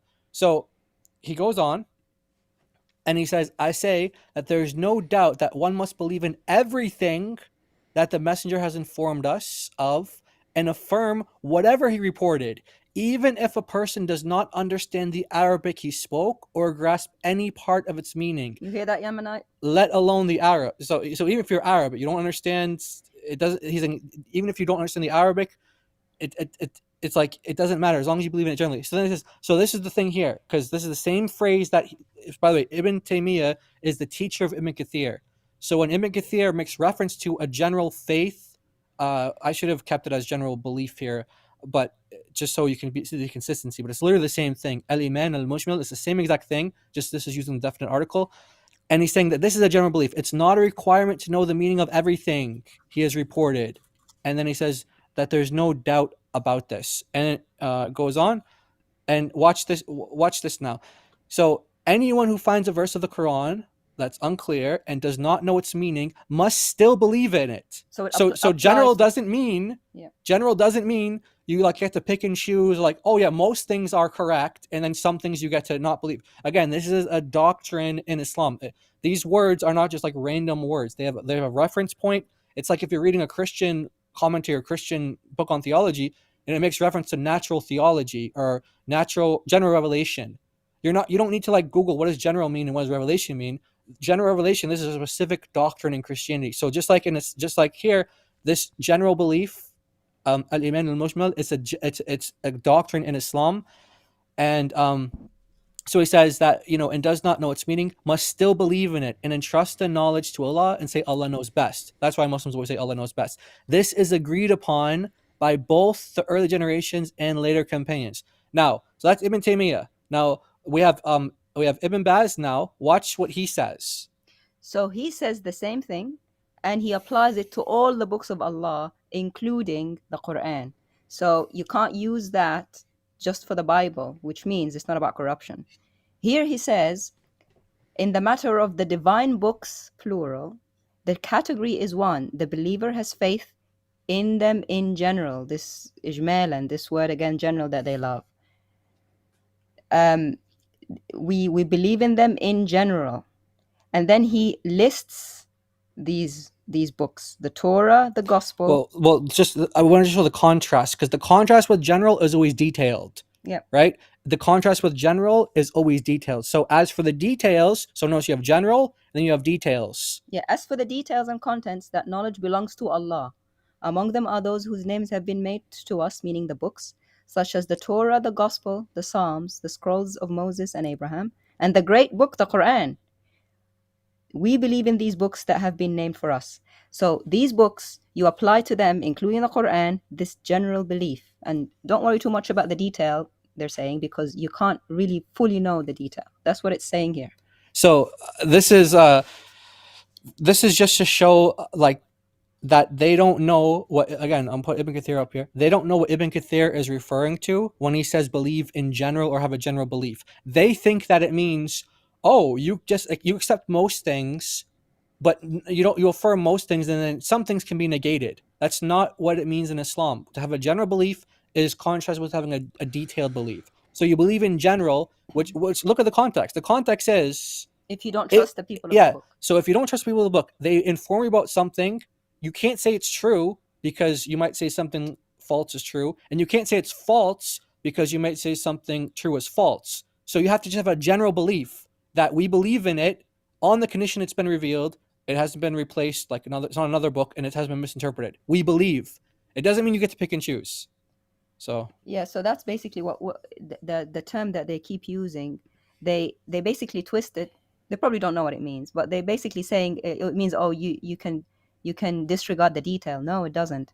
It means that you know what it is generally, you believe in it generally, you just don't know the detail because their prophet was too illiterate to read it or have someone else read it for him, but he still confirmed those books without knowledge. So now he tells all Muslims to don't trust the people of the book, the people, not the books, the people. It's like sending your child to a teacher who you don't trust, but you trust the book that they're teaching. So imagine if like you're a Muslim, like you're a conservative Muslim family, and your kids go to you live in the West, your kids go to secular school. Let's say the religious teacher is like teaching the Quran. It's like a rainbow Muslim, like, a liberal Muslim. You wouldn't want your kids to believe what they say. You say don't believe what they say, but don't disbelieve them. But just take whatever the Quran says. Say I believe in the Quran, but don't believe or disbelieve. So keep your belief in the Quran generally, but just don't go with the details they tell you because we don't trust the teacher. That's basically what it is. It's not an attack on the books of Allah, including the previous ones. Yeah. Otherwise, if you apply it to Muhammad, because it says here, you have to affirm all that the messenger brought in a general manner. This is what al-iman al-mujmal means, to accept it in general. So, in other words, you don't just get to pick and choose what you believe from Muhammad. Well, some Muslims do this, but you're not supposed to. Yeah, you're supposed to accept everything. Oh, they all do it. Yeah. Yeah, that's all. So that's it. Yeah, that's it. All right. Now, here's the thing, Giant DOC. Yeah. You've corrected Dean on this repeatedly, and he keeps saying the same thing as his argument over and over again. Like that's his main argument. He's heard the correction, because I've heard him actually quote us and say what we say, and he still goes on to say it. So yeah, so just throwing it out there. All right. Yeah, but he also heard the correction for the father out business, and we heard him on TikTok being corrected by an Arab sheikh, and he said, "Sorry, sheikh." Libiano, yeah, that was. Oh, sorry, a different one. Yeah. Sorry, sheikh, Libiano. Sorry, and then he didn't face the sheikh, and then he went on being a father out anyway, when the sheikh told him not to do that. So yeah, they've both been corrected on many things. But yeah, go ahead. Yeah. Everyone who's watching, get your mind around this. Get your mind around this. Dean, and I'm guessing Orthodox Lips are using as the main response. But Dean is using as his main response to the Islamic Dilemma that what the Quran is confirming is something general in the Bible, meaning, some general correct doctrines and so on. But there's all sorts of other things where it's not confirming. So it's confirming the gist of various doctrines, but it's not everything. And how do you know that? Well, because Ibn Kathir says, keep in mind, Ibn Kathir now speaks for Allah, and Dean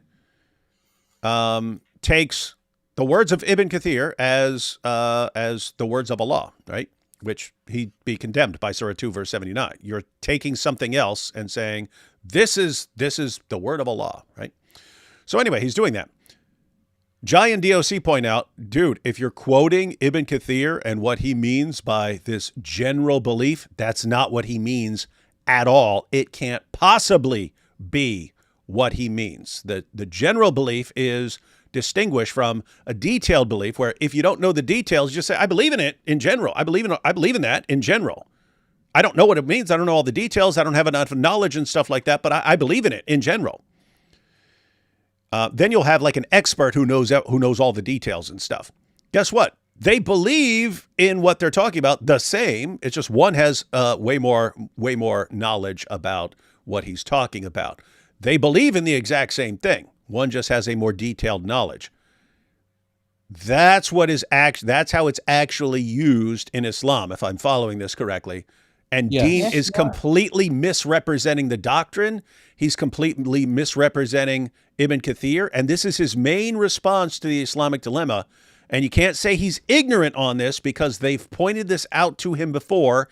He's familiar with it. He knows it's not what Ibn Kathir means, and he's saying it anyway, which means two possibilities. Either he's too stupid to understand what Giant Dios here are pointing out, and he's too stupid to understand what the Muslim commentators have said and how this is used. He's too dumb, in which case, why are you listening to him respond to the Islamic Dilemma? Or he knows he's wrong, and he's saying it anyway because all he can do at this point is lie to get out of the Islamic Dilemma. You know what? His friend Fareed should correct him on this. I know that Fareed knows this. I know that he knows the general belief and detailed belief.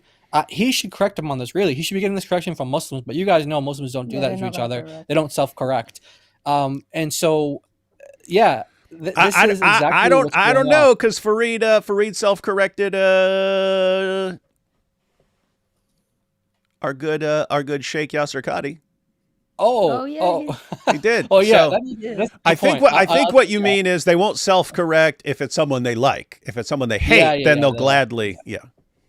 Good point. Yeah, that's a good distinction. Yeah, that's a good distinction. So yeah, if they don't like them, then yeah, they love correcting them, actually. But the thing is, that term applies to their religion and their book too. Right.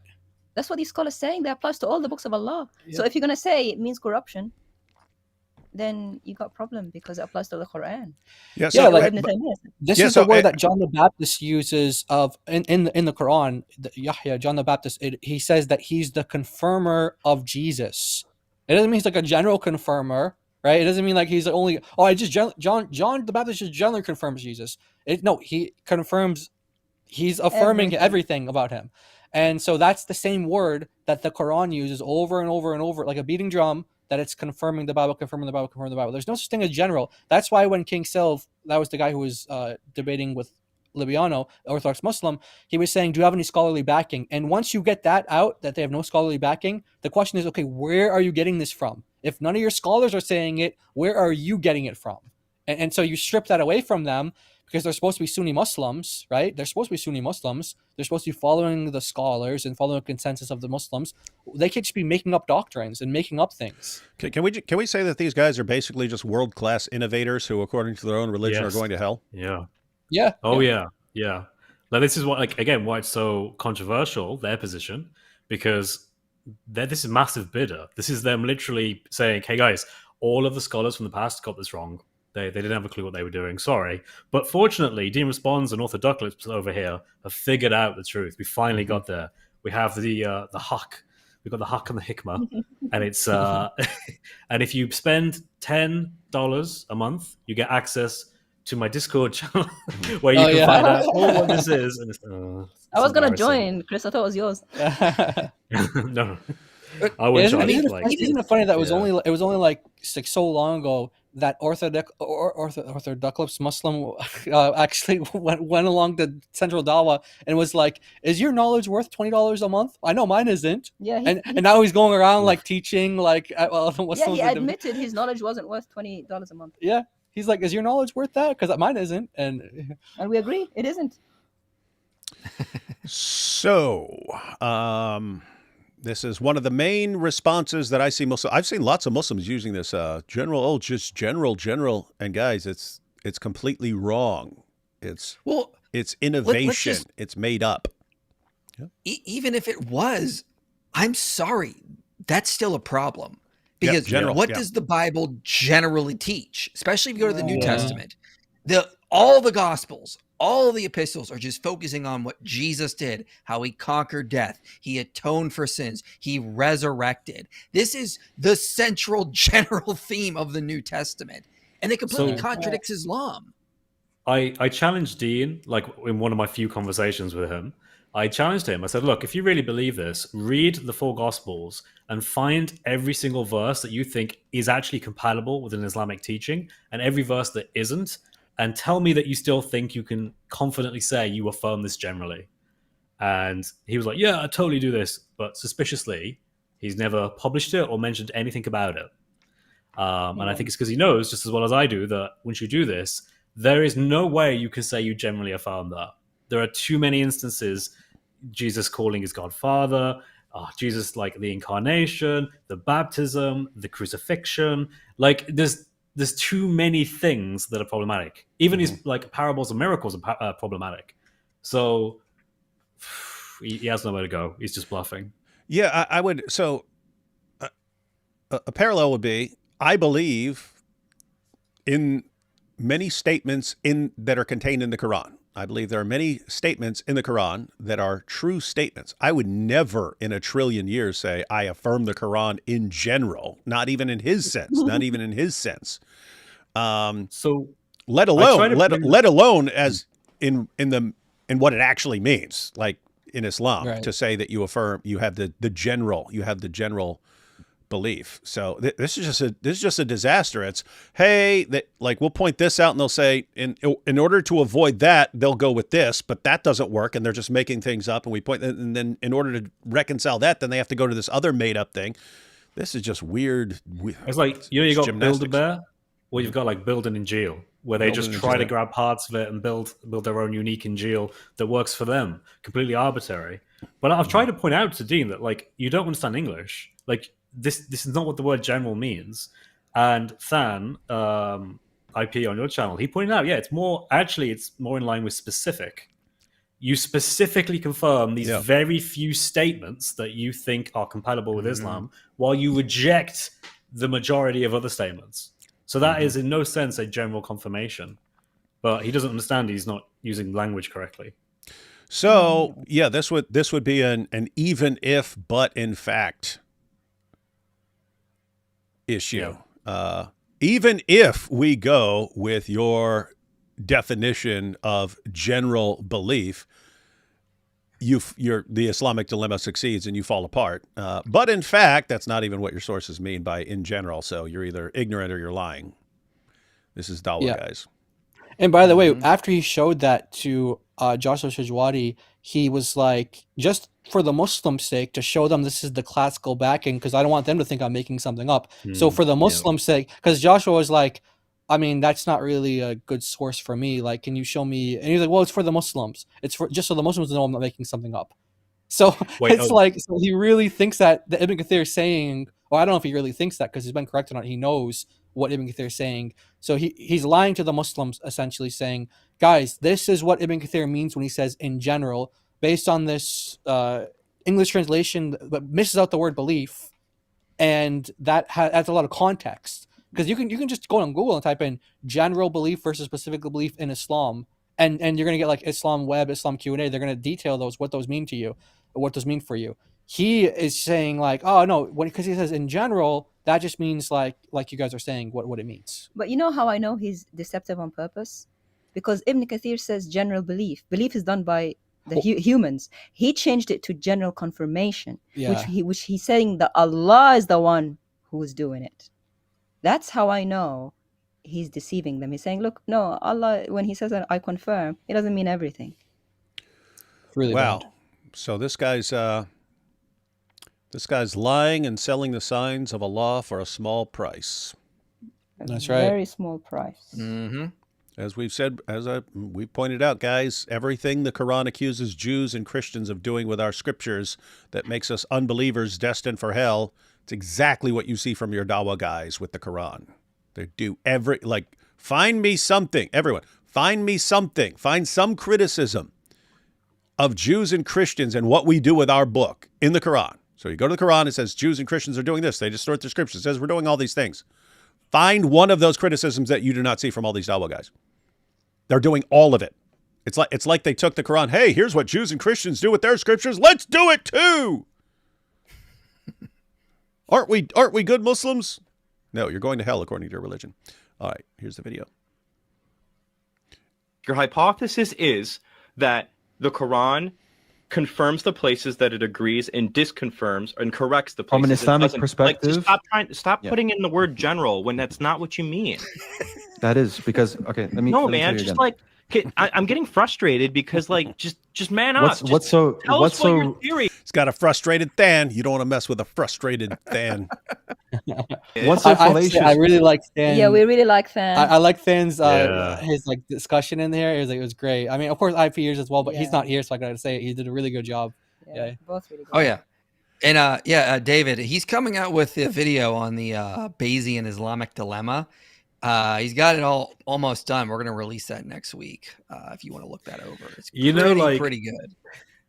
We've done so much work into the Islamic Dilemma. We've now gone full Bayesian into it. I love that. That's amazing. I can't wait for that video. It's gonna be powerful. Oh yeah. Yeah. Hold off on recording the ending because I will put mine together and then we can tie them together. Nice. It'll be super based. All right. Yeah. I'll make that a priority. Let's go back. So fallacious with what I've just said. Where did I say the word fallacy? Okay, so there's no fallacy with what I just said. What? Your hypothesis, for instance, is that the Injil is the Q source, and the Q source is just the sayings of Jesus that just so happen to be the things that only agree with the Quran. No. I accept it's generally stuff within the Gospels, within the sayings of Jesus, not just the Q. You said the Quran is consciously correcting the scriptures, telling us what parts are reliable or not. Then you're saying we can go to the Injil and we can look at the Injil and go, well, this part agrees with Islam or this points to Islam. So we know that we can trust that and we can disregard things like the crucifixion, the death and the resurrection and the atonement theory. And then all of a sudden, again, it's just circular. The Quran is being used to pick out the parts of the Bible we can trust, and then those parts are being used to argue for Islam. That's a circle. No. Right. Yes, it is. That is the most perfect example of circular reasoning in the history of humanity. Thank you. You could, IP. Super brilliant idea here. Super brilliant idea. Don't let me forget it, because I will literally forget it 5 minutes from now and never remember that I ever said it. We need to make a short logic book on fallacies, and all we use as examples of the fallacies are Dawa stuff. That's it. It's a little handbook on logic, and brief handbook on logic. We cover all the most important fallacies, and all we use are these guys' arguments for circularity, for straw man, for all that stuff, because they definitely give plenty. That's literally what he was doing, though.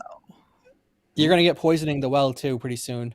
That comes up to another beast. Yeah, because he's like, I cited a bunch of scholars off the top of my head or out of a book really quickly. Don't ruin it.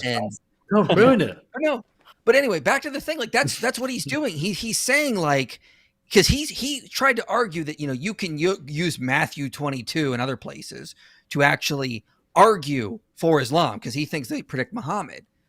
But notice that's just the most perfect circle ever, because he's saying, okay, we got to use the Quran to pick out the parts of the Bible to know what the Injil was.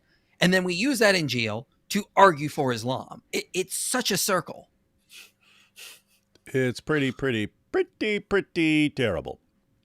No, is the Injil, on your hypothesis, is the Injil just a collection of sayings that agree with the Quran minus all the places that it's going to be that mixed in within you have within an a biography. hypothesis. Therefore, the Bible cannot, evidentially speaking, cannot confirm the Quran. So there's enough truths mixed with the falsehoods that prove the significance of what I just said right there. It's not, because you accept those truths that are left within your book that proves Islam. Yes, including the ones that contradict Islam. That's our point. Exactly. And what Islam is pointing towards is the truths to make you become Muslim. So tell me if there's any fallacy in this. Just to add real quickly, he always says this, and I don't think he realizes what he's doing. There is enough, this is what he says, there is enough truth in the Injil that will point you to the truth of Islam. There is enough like non-corrupt parts that are Islamically acceptable, and they will point you to the truth of Islam. But the opposite is also true. There is enough falsehood in his view to take you away from Islam. So why accept one and reject the other? If there's enough falsehood, you have to assume that Islam is true. You have to assume that Islam is true, so that you then go find out the parts, and that's the circular reasoning. Dean, how are you not getting this? So we've already seen you have to completely make stuff up, even from Islam. You have to say Allah's saying all these things that he never says, so you have to make up what Allah is really saying, and you just basically have to make basic fallacies part of your constant reasoning, and that's all you do. And then you too can be a Dawa guy. There's enough we need to make a parody show, like one of those like America's Got Talent shows, but it's so you want to be the next Dawa guy, and we all sit there and we're all judges, we're like sheikhs, and then these guys have to step up on stage, and then like whoever has the dumbest, most fallacious reasoning imaginable, he gets to be the next Dawa guy, because that's apparently the requirement. That'd be great. You have truth in your book. There's falsehoods in your book. And I'm telling you, hey, there's enough truth in your book right there in this parable that we can historically attest. Hey, let me flip this on him. Hey, Dean, I affirm that there's enough truth in your book to lead you out of Islam. Namely, all these statements affirming the inspiration, preservation, authority of the Torah and the Gospel, which contradict your book. Therefore, even though your book is a heaping, steaming pile of monkey crap, it contains enough kernels of truth in it to lead you right out of Islam. So there you go. That's me confirming your book. Great job, man. You're doing a bang up job. Keep at it.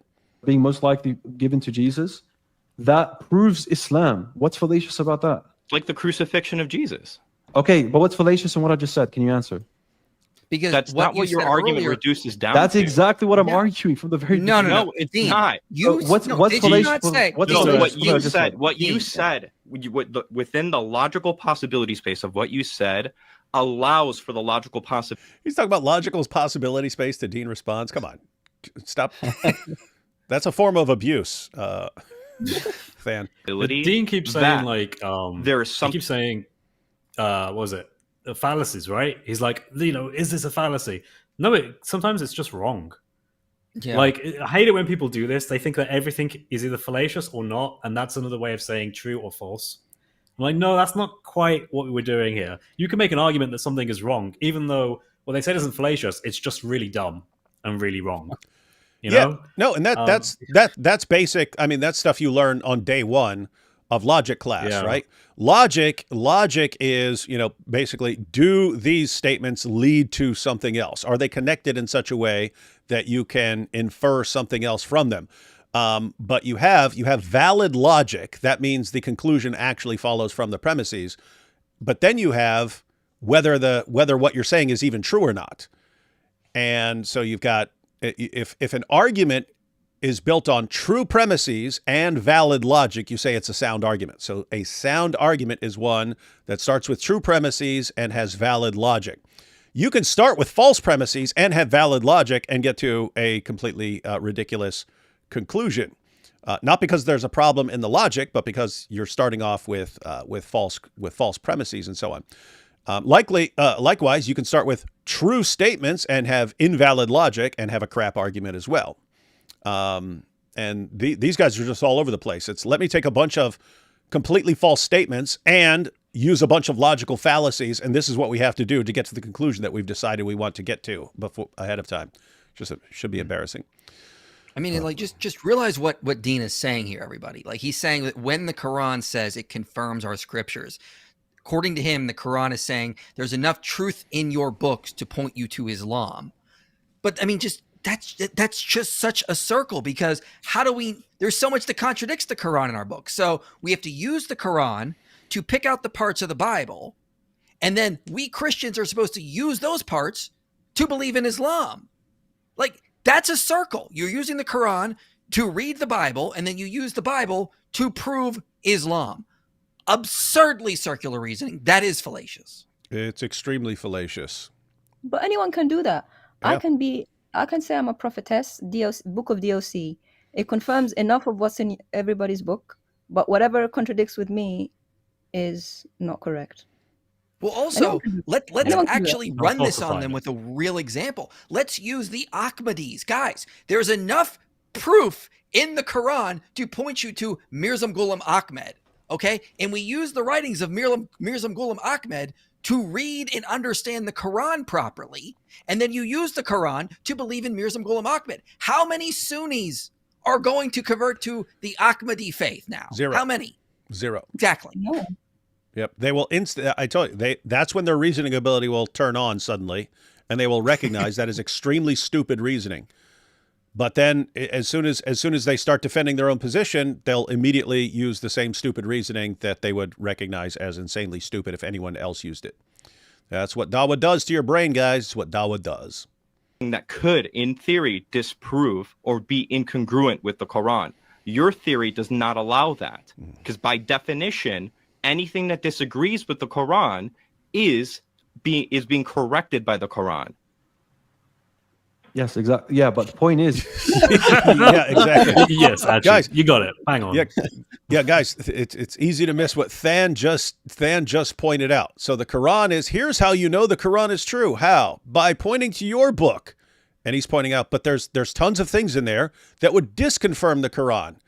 And so if this is actually being put up as a way to confirm or disconfirm the Quran, you're using it in a way that makes it impossible for the Bible to disconfirm the Quran, because you're saying it's only confirming the stuff that already confirms the Quran. So there's no way you're saying, oh, this is how you know, this is how you confirm or disconfirm the Quran.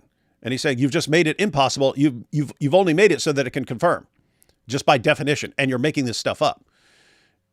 And he's like, yes, exactly. That's exactly what I'm doing. Yep, exactly. That's exactly what we do. Of course, this is Dawah. This is Dawah. And he's like, oh wait, no, I can't say that. This is what was the point of Allah? So what was the point of the Allah? Exactly why I brought Than on my channel. He's pretty good at this. Yeah, Than's great at this. Yeah, it's really good. But if whatever discredits it should be thrown out, then what's the point going to it in the first place? What did Allah say to go to us and ask us then? Oh yeah, he gets to 1094 actually later on. He gets that. All right, let's see.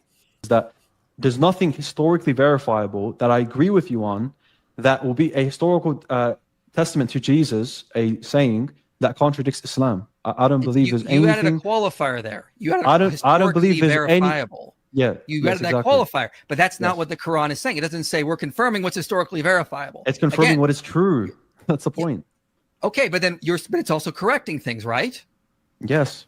So then the Quran is confirming the Bible, but we need to use those parts of the Bible to confirm to argue for the Quran.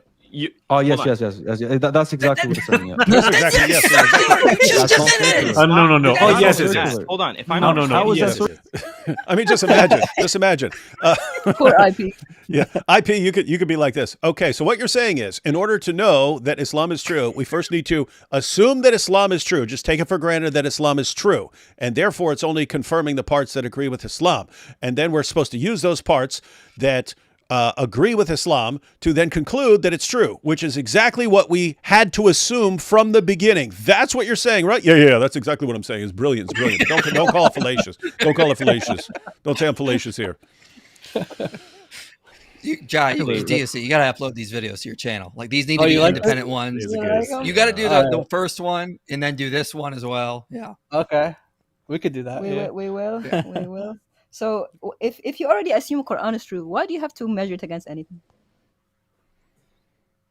Okay, what's the question? What's the point? What's the point? Yeah, what's the point of measuring it against something and then finding out that it doesn't measure up and assuming it's correct anyway?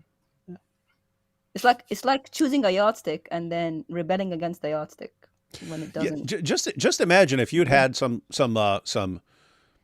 if you'd had Muslims running this argument and some knowledgeable Jews and Christians in the area, and Muhammad comes up, hey, you want to know why you should believe in me? I'm confirming your book. And you say, really? Well, look at all these things in our book that completely refute what you're saying. Oh, but I'm only confirming the parts that I already agree with. Like, who would think that's a good argument? What Jew or Christian on the planet would think that's a good argument, ever? Or would you even need to say that? Like, would you even need to say, like, I'm confirming X is like only if it agrees with me? Then it's you're like, not really confirming it then. It's like redefining what confirming means to just be like, whatever agrees with me. So you don't need to even say that. Like, because you could say the Quran's affirming the Vedas or the Hindu books or something like that. It's like yeah. Matter of fact, you could, using their argument and their definition of confirm, you can say that the Quran confirms any book, that Allah confirms any book. Allah confirms Plato's Republic. Allah confirms the Da Vinci Code. Allah confirms Alice in Wonderland. Why? Because you pick any book, there's going to be something that agrees with Islam, and therefore, you see, he's confirming it. This is like insanely stupid, and this is what they're all doing right now. I mean, let's use their reasoning for Mirzam Ghulam Ahmed. Okay, Mirzam Ghulam Ahmed. You are correct. You are correct. Confirming the Quran. So you need to use Mirzam Ghulam Ahmed to know how to read and interpret the Quran, and then you use those interpretations of the Quran to believe in Mirzam Ghulam Ahmed. You see? It's not falsifiable. You can't show this is false because it covers both. There's no verses or any content in the things you're confirming that you can point to as a way of showing this is a bad hypothesis or a bad theory, because it accounts for everything, which means you can apply it to anything. It becomes like a useless theory. You can't. There's no way of showing that this isn't correct, basically, because it accounts for everything in a weird way that makes it pointless. Like, why would Allah do this? Some of the best reasons to reject the Quran are the obviously human arguments that it makes, and this is one of them. It's a very human argument. Mm-hmm. It's a very poorly made human argument. Yep. Yeah. Look, our theory is falsifiable. If a Muslim can show us that, like, let's say the Bible doesn't contradict the Quran, okay, then prove it. If they're saying that they're saying that the Quran doesn't confirm the Bible, okay, prove it. You can falsify that theory. But for someone like John Fontana or Dean or whatever, either of their theories are just unfalsifiable. Both of them, both of them. There's a magic book. Something else. So they're both not falsifiable theories. Mm-hmm. Pretty bad.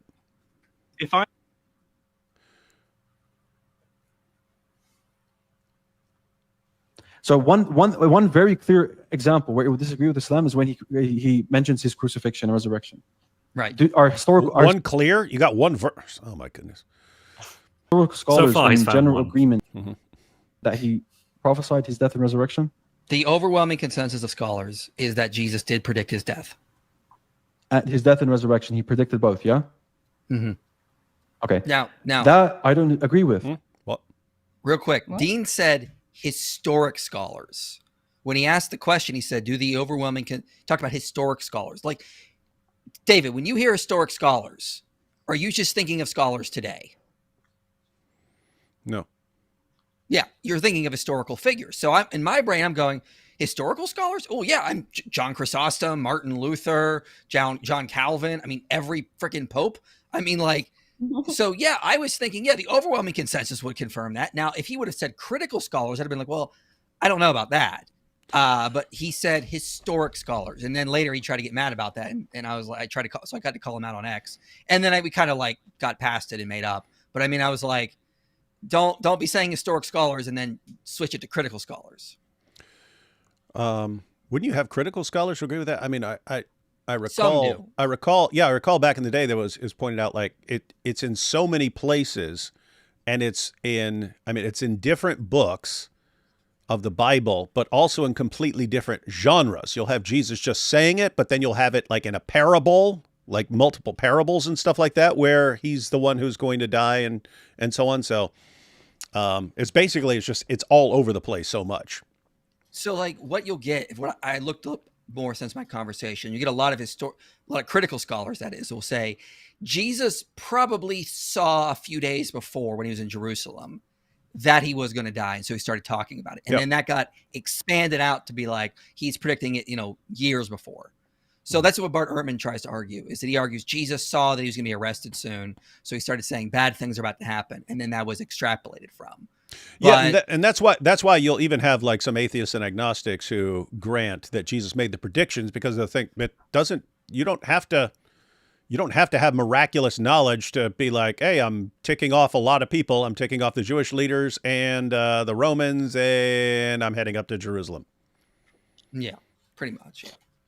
And by the way, Dean has since, I think, changed his position on this as well, because I was following those discussions with IP on X with Dean, and he was asking, like, did the historic Jesus ever predict his death and resurrection? And then you got him to basically come to the point where he basically said, okay, if he thought he was going to die, that's still not against Islam. Like, Jesus could have thought he was going to die. So he's actually granting that Jesus could have thought he was going to die, but that obviously he'd be saying that Jesus is wrong. So Dean's that. So that's how far he's willing to go. He's willing to actually. Crazy. Yeah, he goes beyond. He goes beyond what he says here, because this is just the before, but the aftermath on X with IP. He basically got him to say like, okay, well, Jesus could basically think that, and that doesn't go against Islam. He could have thought that, but that's not what Allah did. But whether Jesus thought or predicted it or not, he still died, which still goes against Islam. Well, yeah, that's true as well, because all these historical scholars would say that too. I want to steel man deal as best as I can, because I don't want to misrepresent him. Because I think he's trying to take the best Dawa bro approach here as possible. He's trying to say that in Q, what John Kloppenberg says is Q, it does have Jesus thinking he's going to die, and this is according to what he said on X. Thinking he's going to die, but that ultimately didn't happen. But it was a reasonable assumption, according to Dean, for Jesus to think that because of all the opponents and all the attacks. But then, of course, he believes Allah raised him up, so it never actually happened. But it would be a logical thing to think in his time, which is a little bit different than just saying Jesus didn't deny it. So it's good he's moving in the right direction. Yeah, so he's stepping away from this position and going more into, okay, I'm willing to grant that he talked about his death, but he's essentially saying he was wrong about it. So when did he change his mind? Dean, IP basically followed up on some of the quotes. So I checked one of his sources, John Kloppenberg, and John Kloppenberg is a little bit more nuanced. He thinks that whoever wrote the Q document has Jesus in Q, predicting his death to come, and there are certain sayings that point to that. So now I don't think John Kloppenberg thinks Q is entirely, if Q even existed, but his reconstruction of Q, which I'm skeptical of, but his reconstruction of Q, that is John Kloppenberg, thinks that whoever wrote Q has Jesus predicting his death in there, even if Kloppenberg doesn't think the historical Jesus did. So scholars can get kind of nuanced with this. And this is what you find the more you read about it. Like you'll get like a skeptical scholar like Kloppenberg, who may not think the historical Jesus predicted his death. I don't know if he did or not, but he does think whoever wrote Q made like basically a character of Jesus based on the historical Jesus. And then that character predicts his own death. Same with Mark, Matthew, Luke, and John. They all have Jesus predicting his death because that's their version of Jesus, but it's not the historical Jesus. For a lot of these critical scholars, the historical Jesus is lost to us. So they're very, very skeptical about what you can actually say about that person, which is absurd because they're so skeptical, but then they make these reconstructions that are somehow more reliable. So it's kind of like an absurd, the funny thing is Robert Price once pointed this out. Like if you want Jesus to be like a vegan lesbian or like a vegan feminist, you just pick out the verses of the Gospels where it aligns with that. And then you make that the historical Jesus. It's sort of like this circular thing. Yeah. That's what they do. Look But at it's like what David was saying. But it's like what David was saying earlier. Like, where is he getting this definition of Injil from? And Than gets into this, like, where, like, there wasn't a text like this. You want to reconstruct what you think Q is today. They didn't have what they had then is what was being affirmed. Nobody had like this document of what, like what Chris said. Like Chris was, just tell us exactly what the Injil is. Whatever Dean comes up with is not going to be what they sure it'll be contained in what the Christians had back then, but it's not going to be the entirety of it. So no one would have thought to be like, oh, it's only this part of this is only these words here, these are the Injil, and then these words are not the Injil. Nobody would have thought that. So even this whole idea, it's like even letting him go too far with even granting him this like crazy idea of what his definition of Injil is. Look at what we're up against here. Sisters, you still believe in the non-existence? There is no dilemma. There is a insistent and deliberate misunderstanding. But you are right. If 1 + 1 + 1 = 1, everything is possible. This is what's considered a sick burn in Dawa among Dawa fans. It's like you don't. It's like you're a complete idiot. I mean, all you would need to do to refute the Islamic dilemma is show us one verse that we've been challenging Muslim on for years. Show us one verse says the Torah and the gospel have been corrupted. Show us one, just one, and we're refuted. And no, there is no dilemma. One, but you believe 1 + 1 + 1 = 1. Ha ha ha ha ha ha. This is what we're up against, guys. It's nice. 40 generations of first cousin marriage destroying people's ability to think and reason, and then we have to try to get them to think and reason, and it's almost an impossible task. But I guess with God all things are possible, so we're still hoping for a miracle here. That's right. Right? Now, if it was the case, not because it contradicts the Quran, because of internal evidence, such as does Bart Ehrman believe that, for example? I honestly don't remember his specific position, but I do know the majority of scholars will affirm two things about Jesus' life: that he was believed to be a miracle worker in his time, and that he predicted his death and resurrection. Well, okay, so I know that the majority of scholars... So what sources are you getting for that last part? So Tony Costa wrote an article about this. There's another book. So what's his name? Graham Twelftree has written books about this as well. Okay. So in those works, do they show that it's the overwhelmingly majority position that Jesus he prophesied his death and resurrection? Is that right? I believe so. What in the blue hell is he even arguing here? Like where is he getting that this is what the Quran says? I affirm your books. Oh no, it's only saying that what critical scholars affirm about the books. And this is before critical scholars even existed, dude. Why would you think that is? It's like stupid. In the conversation, my mind was going, wait, he said historical scholars earlier. Is he now thinking of just critical scholars? And I wasn't sure. So I was kind of like, but he did say historical, so I should just go with that. But it sounded like maybe he was just talking about modern scholars at this point. So I was not really sure where he was at this point. I think he was stalling because he knew that there's no answer. So let's see if he's trying to see if there's any crack in the arm. Any way out, yeah. But Than had it right. Looking for any crack, not in the Zoot sense, but. Yeah, but Thane had it right. The only reason why he disagrees with that is because it disagrees with Islam. That's the only reason. And then Dean is just trying to pretend that he has these other reasons. Like, imagine anybody like anyone just come up with Dean's conclusions or what he says, unless they were guided by the Quran with their assumptions. Like, no one in the world would ever think them. Did the companion say, but are there any critical scholars that say this? No. Allah told them, we confirm what is with them. Moved on. They didn't even read All the it. critical scholars are dead. We killed them all. Yeah. Like anyone who's critical of Muhammad, they died. Yeah. Yeah. So it is important, like what the actual methodology here is. I agree with the Quran, except on all the Islamic Dilemma verses. But other than that, I agree with the Quran. I'll reinterpret over 100 Islamic Dilemma verses gladly. I won't reinterpret 4157, even though there's always been Muslims who reinterpret that.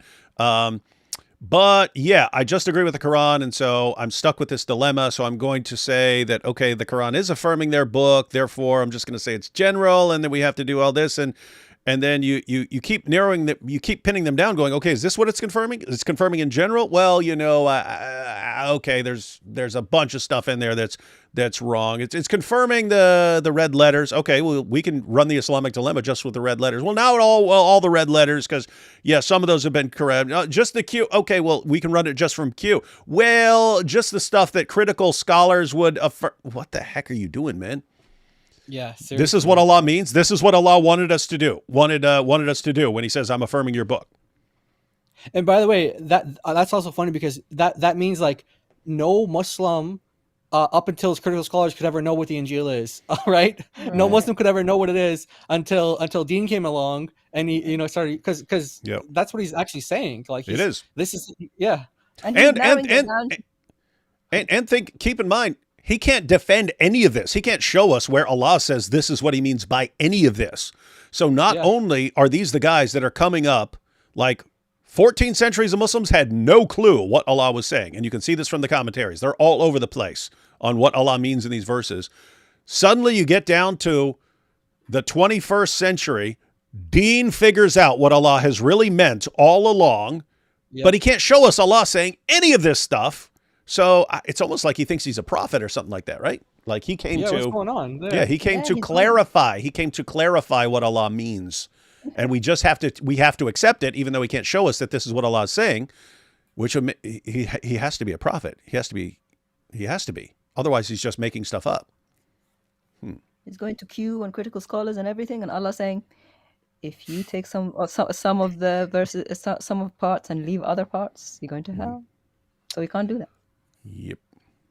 I don't have them offhand, but I can get them for you if you want. Why is this your criterion? Like, that seems really inconsistent. Because also, like, I feel like the overwhelming majority of scholars reject the truthness of the Quran. But is that based on no?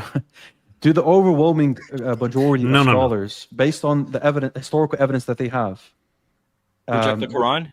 Reject the Quran's authenticity? I mean, well, hold on. How are you going to appeal to Bart? What?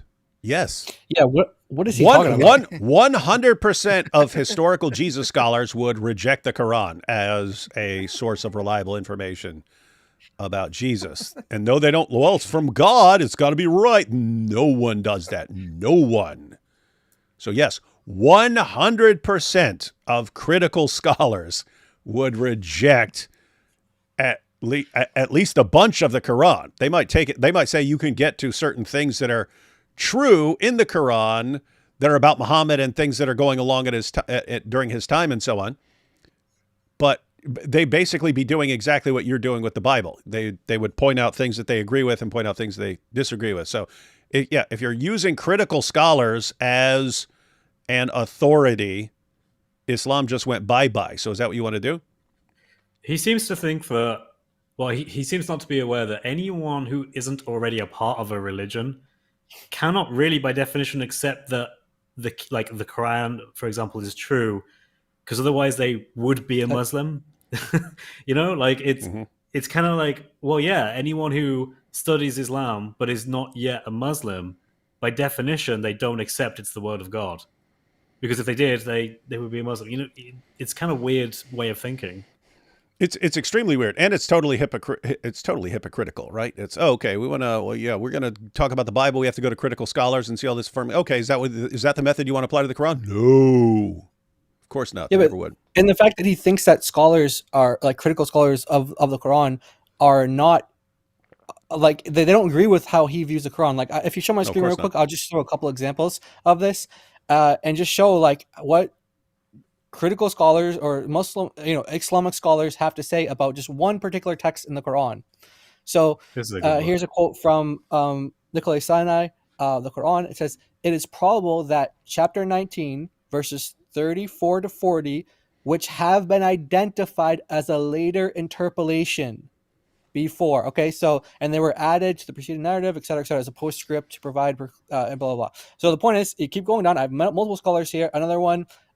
Here's Muna Tatari saying, in historical critical exegesis of the Quran, it is generally assumed that Quran chapter 19 verse 34 to 40 represents a later insertion into Surah Maryam.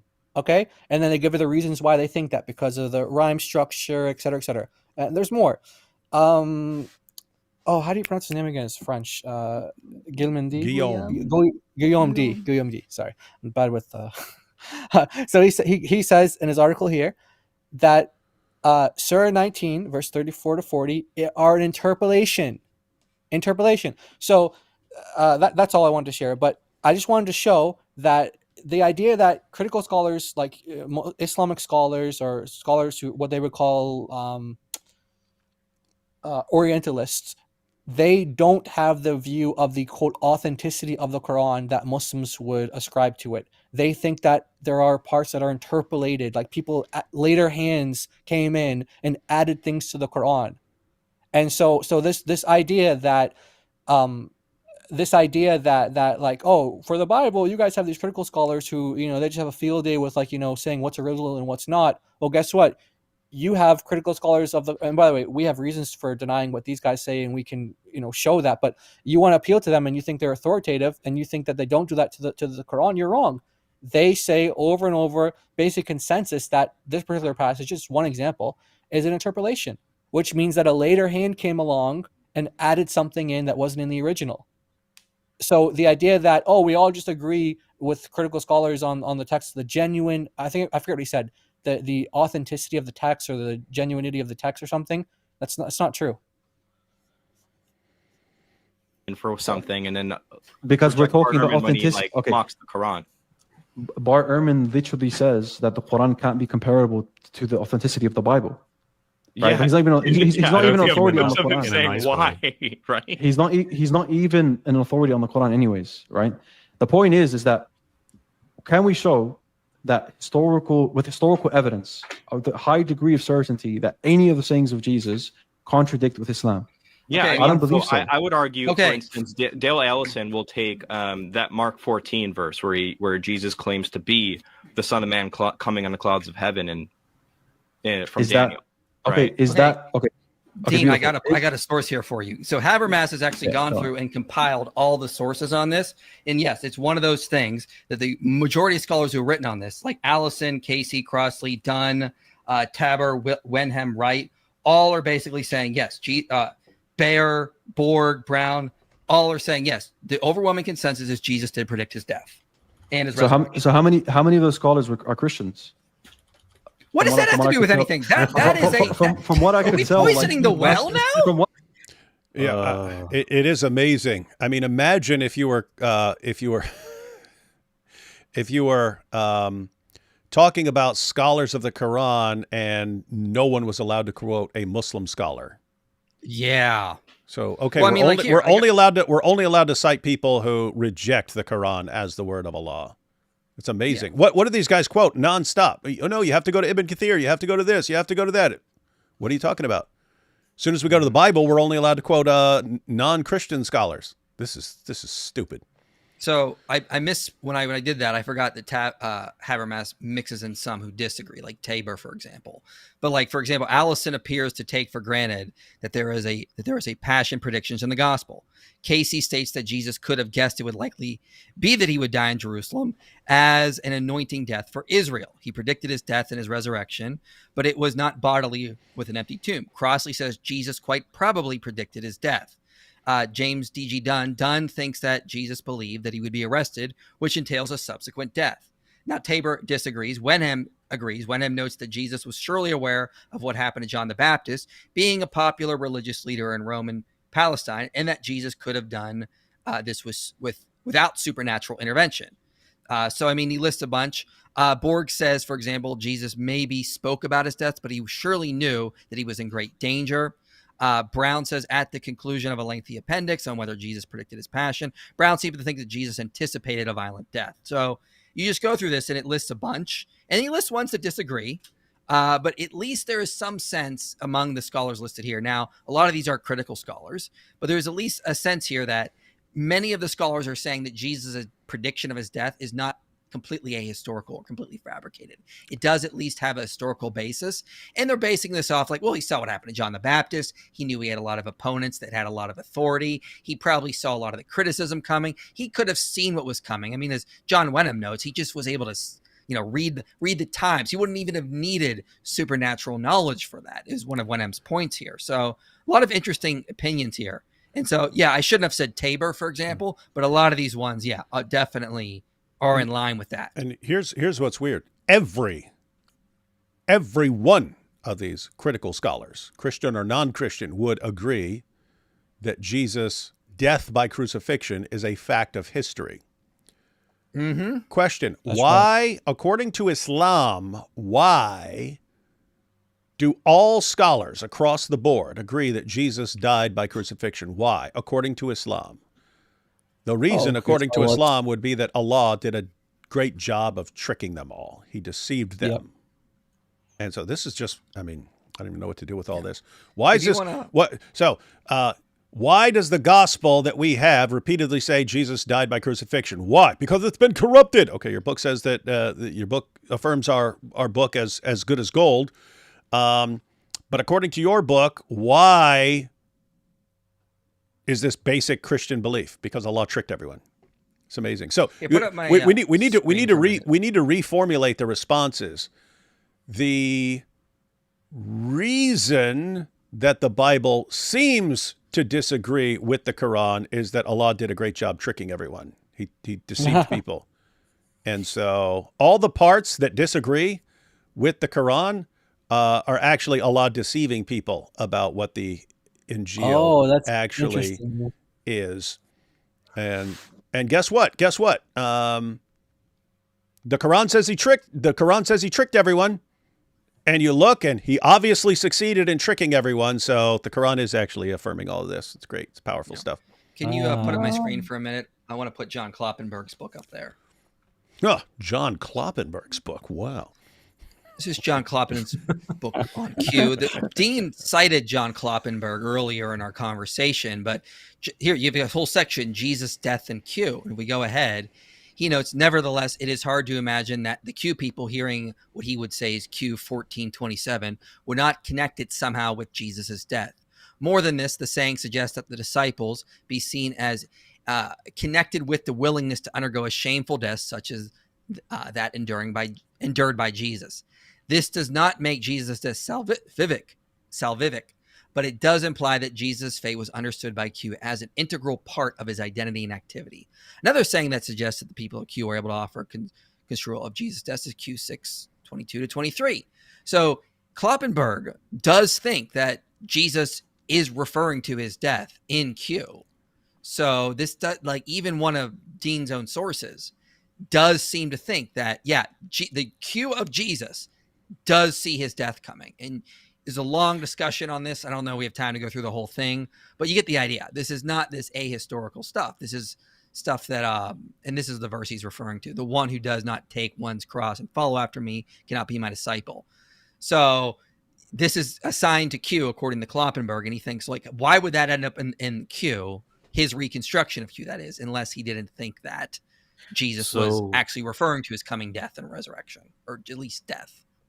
So Sentinel Apologetics did a really good live stream on this, where I'm not sure if it's this work or it's another reconstruction of Q, but it's very modern, and whoever he's quoting goes on to say the same thing, basically. Maybe it is that, but yeah.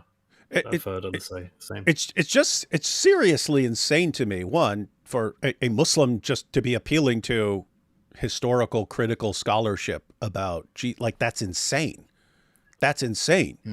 It's like what Shabir Ali would do, you know? Yeah, I know, but it's like, okay, guys, the fundamental fact that everyone across the board agrees on about Jesus, that he died by crucifixion. You guys aren't even on board with that. Why would you even appeal to history even slightly? And then the things you guys affirm about Jesus, like, oh, he spoke as a baby and so on. What would historical critical scholars think about that? They would say, you obviously got that from later made up sources and so on. It's just so weird that you have the people who are furthest away of any group. I mean, atheist Bible scholars are way more in touch with reality than Muslims are on these issues. These guys are just, nope, our 7th century illiterate caravan robber said this, and therefore that's how we do scholarship. Whatever he said, we just mindlessly go along with it. Okay, guys, you are the people who are furthest away from scholarship. For the people who are furthest away from scholarship to start saying, oh, well, what are the scholars? It's like, how do you live this double life? It's weird. And just to be clear, I'm not saying I agree with Kloppenberg. I don't even know if Q existed. And if it did, I don't think it can be reconstructed. I think that's absurd. It's as absurd as you get of the theory of the hypotheses, like what you get with documentary hypotheses. I don't think this is something that we should be engaging in. But nevertheless, scholars still do it. By the way, even if you go through all of these scholars and you give them a head count of, let's say you meet his challenge, what he'll do is he won't care at all. He won't care 1 ounce at all, and he'll just like make something else up and pretend that that's why he rejects it, when the real reason is because it doesn't agree with the Quran. That's the real reason. But they'll continuously look for, like, because we've done this with them in so many different areas where they're like, oh, this is the reason why I reject the crucifixion, for example, not because, and they're like some Gnostic gospel or literature or whatever, and then you go through all that literature with them, you debunk it, and you explain why they believed what they believed and why they said what they said, and they just go, oh, well, there's this other thing, and you debunk that, and it really just comes down to because the Quran says so. And like Fan said, they need to just man up honest. And be honest and take stand on what they believe in. Yeah, just say this book or nothing. Yeah, but then all this has led me. I'm going to do 2 videos. One, all the evidence Jesus was a miracle worker, and all the evidence Jesus predicted his death and resurrection. So I'm working on those 2 right now. That's awesome. Hey, nice. Are you should include? Yeah, that's great. I would include like prophecies too, like Isaiah 53 as well, and other prophecies about the death of the Messiah as well. Hey, I see what you mean. Yeah. Look at Claudio here. There's the guy who mocked the Trinity. 1 + 1 + 1 = 1. And look what he says here. Brother, why are you so angry? Is this the way to build a bridge to a religion which belongs to 1/3 of the world? What makes you think I'm trying to build a bridge to your stupid pagan nonsense religion that calls me the worst of creatures and orders you to violently subjugate me? Yeah, I wake up every day and I go, there's a religion out there that calls Jews and Christians the worst of creatures and calls for our violent subjugation and says, don't under any circumstances be friend with these guys unless it's to deceive them. I really want to build bridges with this religion. I just sit back, I really want to build bridges. Dude, shut up. I mean, notice, make fun of your God, I'll make fun of your God. Hey, why aren't you trying to build bridges with my religion that causes me to act like a complete idiot all day? My goodness. Yeah, not only was his last message, he was making fun of our God. Yeah, he was also he building a bridge with that 1 + 1? And he was calling us sisters. Hypocrite. Yep, now he's calling insults and hypocrites. Dude, you got dude. What is Dawa? You see what Dawa is, guys? I'll insult all day. Oh no, they're refuting me. Oh guys, I just want to build bridges. Why are we just building bridges? We're victims here. We're victims. Shut up, guys. We've heard all this. You want to build a bridge when you're winning. Yeah. You only want to build a bridge when you're winning, and when we're losing, which they want to insult. Dean's position on 1094. Woo! If you, O prophet, are in doubt about these stories that we have revealed to you, then ask those who read the scriptures before you. The truth has certainly come to you from your Lord, so do not be one of those who doubt.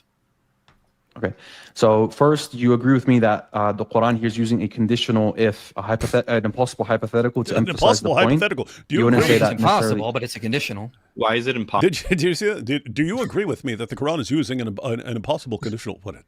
Possible. Yeah, so there's other sections where the Quran makes it clear that prophets doing major sins. But then the Quran says impossible hypotheticals to emphasize this point. It doesn't, by the way. Yeah, but prophets can't commit major sins. How do you explain the satanic That's not in verses? the Quran. Sport. Yeah. Yeah. Muhammad delivered the satanic verses. That's shirk. Not only did he commit shirk, he encouraged his followers to commit shirk and agreed with all the polytheists that they can all pray to 3 pagan goddesses. So Muhammad committed the worst possible sin there is. Where are you getting this idea prophets can't commit major sins? Your prophet committed the absolute worst sin. Yeah, and same with Abraham, and according to the Quran. Yeah, committed shirk. He's Intentionally calling the son his Lord, And it's so funny seeing their explanations for that. And the moon, he called the moon and the stars. And the sun. And they're like, oh, he was just mocking them. He wasn't actually, it was play shirk. It wasn't actually real shirk. He was just, so like, it's so funny because they love to say this. And like Chris said, there's nowhere in the Quran that says that prophets can't commit major sins. Nowhere in the Quran does it say that. Yeah, so he just... Yeah, I think he was just saying, hey, Than's pretty new to this, and IP, he's only been dealing with this stuff for a couple years, so they're not gonna really know if I just make up a bunch of stuff and roll with it. Yeah, great job. Yeah, great Than job. was already working on his script, The Bayesian Islamic Dilemma, during this, so it's like he was already knee deep in it. Mm-hmm. Oh yeah, and by the way, David, he's saying that doubt would be a major sin. So, when the companions found out about the different, ahruf, didn't that cause Obey major doubt? Yep. So it's a major sin according to Dean, a major sin. Mm-hmm. And I guess when Muhammad thought that he was possessed after getting his first revelation, that was a horrible, terrible sin. And then when he repeatedly tried to hurl himself off a cliff, that was a horrible, major sin. Or maybe I guess Muhammad couldn't do horrible bad sins, and therefore I don't even know what to think. Therefore it's okay to hurl yourself off a cliff. I don't know. But by the way, this impossible conditional, he thinks that by putting terms together and sounding clever that it exists. That discussion doesn't exist anywhere in the exegesis of that verse saying it's impossible. Yeah, I'm just saying. Yeah, it's and we can get into that too. Yeah, if you wanted to say like some Muslims have said, okay, yeah, but Muhammad didn't doubt. That's one thing. If you're saying that this is using the form of the word that is the impossible conditional, okay. Sad that none of your commentators thought that, and here we are 14 centuries later when, once again, Dean responds, actually figures out what no other Muslims have ever figured out. Thank you, Prophet Dean. He says, if the Prophet fabricated revelation in my name, then we would have severed his aorta. But we know that the Prophet could never do that. The Prophet could never lie about revelation. We know this is a common retorical tool that the Quran uses. Wait a minute. Right? Didn't he say towards the end of his death that he feels his aorta being severed? Yeah, obviously we would disagree with that. I don't want to deviate from this. But the point is, he's like, you got me. We would disagree. We would disagree with this, even though it's exactly what our sources say. But we don't, as you can see, we don't care what our sources say. That's welcome to Islam. He was smiling. He found it he funny knew. He knew. Oh, because he was hoping you wouldn't know. Yeah. Yep. Here we go. Yeah. So do you know the different words that are used between the Quran and the Hadith there? Was it abhar and wateen? So one of them says abhar, the other one says wateen. So these aren't the identical terms being used. Yeah, I've been hearing this response for years. They're in the Muslim sources. You either have they're synonyms, and because guess what? We have aorta and we have life artery. You can call it either one. They mean the same thing. It's like saying, we got two different terms, H2O and water. So we're talking about different things. Well, no, H2O is talking about water. It's like saying Superman and Clark Kent. Okay, you're talking about the same person there. It's like saying Samuel Clemens and Mark Twain. Yeah, that's the same person. Yeah, you can have different words for the exact same thing. As far as I recall, when I looked this up in the past, They're either treated as synonyms, or one is a section of the other. One is a part of the other. But none of that helps. Just so the Dawa guys are aware, they think I don't know a lot about Islam. I was watching David Wood before I started my channel in 2011. The reason why I didn't really focus on Islam is because he was doing that. And I was like, no one's doing like this rise of new atheism. I will jump on that for the time being. Now that that's dying, I'm happy to go on more on an Islam kick. But like that, the idea that I'm just getting new to this stuff, if anything, I'm just refreshing stuff that I haven't looked up in years over the past 3 to 4 years now. By the way, if you want to show my screen real quick, I'll just go over this Abhar routine stuff real quick. And then it's really funny because he's saying that because there's two different words being used, they can't be referring to the same thing. And we're going to show that the two examples that he gave in 1094 and then the question 6944, where that uses two different words for if as well. But we'll get into that after this. There's the word abhar that Muhammad used. Lane's lexicon. When he said that his aorta has been cut, that's in the hadith. There's the aorta here. That's the abhar part. And that's one of that's the wateen here, which is a synonym. The aorta. And it's funny because it even gives an example in the dictionary. Qata abhara. And look at how it's worded in the hadith. Which is what Muhammad said, exactly the same. And it means it severed his aorta. And this is from sunnah.com. And also they translated it as aorta. So they're all Muslims, by the way. And we have a medical dictionary that's English, Arabic, authoritative, modern, but we also have classical sources as well. But I just want to show you how it's used even today in Arabic. So we're zooming in on the page here. This is the page. We're zooming in on it. And there's at the top here in that medical dictionary, aorta, it lists al-abhar and al-wateen, which is, so they're synonyms. Yep. And then even another dictionary as well that is, again, it's modern, but you have both used there as well. So this whole impossible thing, we can cover that real quick too. So because sometimes most people will take a different angle and they'll say grammatically, like when this structure is used where it says fa'in, like that, so if, that this is the grammatical impossibility. So if this, when you say fa'in, or when you say so if, this is grammatically an impossible condition. If you think that that's what that means, okay, let's use that same exact word in different verses in the Quran. Watch where you would get if you say it's impossible. Guys, just to be clear, you heard it here, guys. When you have this formulation here, it's it's impossible. Talking about impossible. Yeah. Okay. Yeah. All right. Got that. Yeah. So the word you want to hear is fa'in. So whenever you hear us saying that or in, but we're gonna use fa'in as well because the whole construction. So fa is just so. Yeah, fa just means so. So just think of in as in and out. In is what they think is the impossible if. Yeah. Here it says wa in kuntum ala safarin. If you are on a journey. So apparently it's impossible for anyone to be on a journey. Okay? And you cannot find a scribe, right? Then a security deposit should be taken. And if fa'in amina ba'dukum ba'da, if one of you trusts another. So no one can entrust another, according to to Dee's response. No one. Hey, thank you, Dee's. You're offering powerful stuff. By the way, everyone paying attention. I hope you're getting the main takeaway that these guys will make up absolutely anything. They will lie. They do not care even slightly.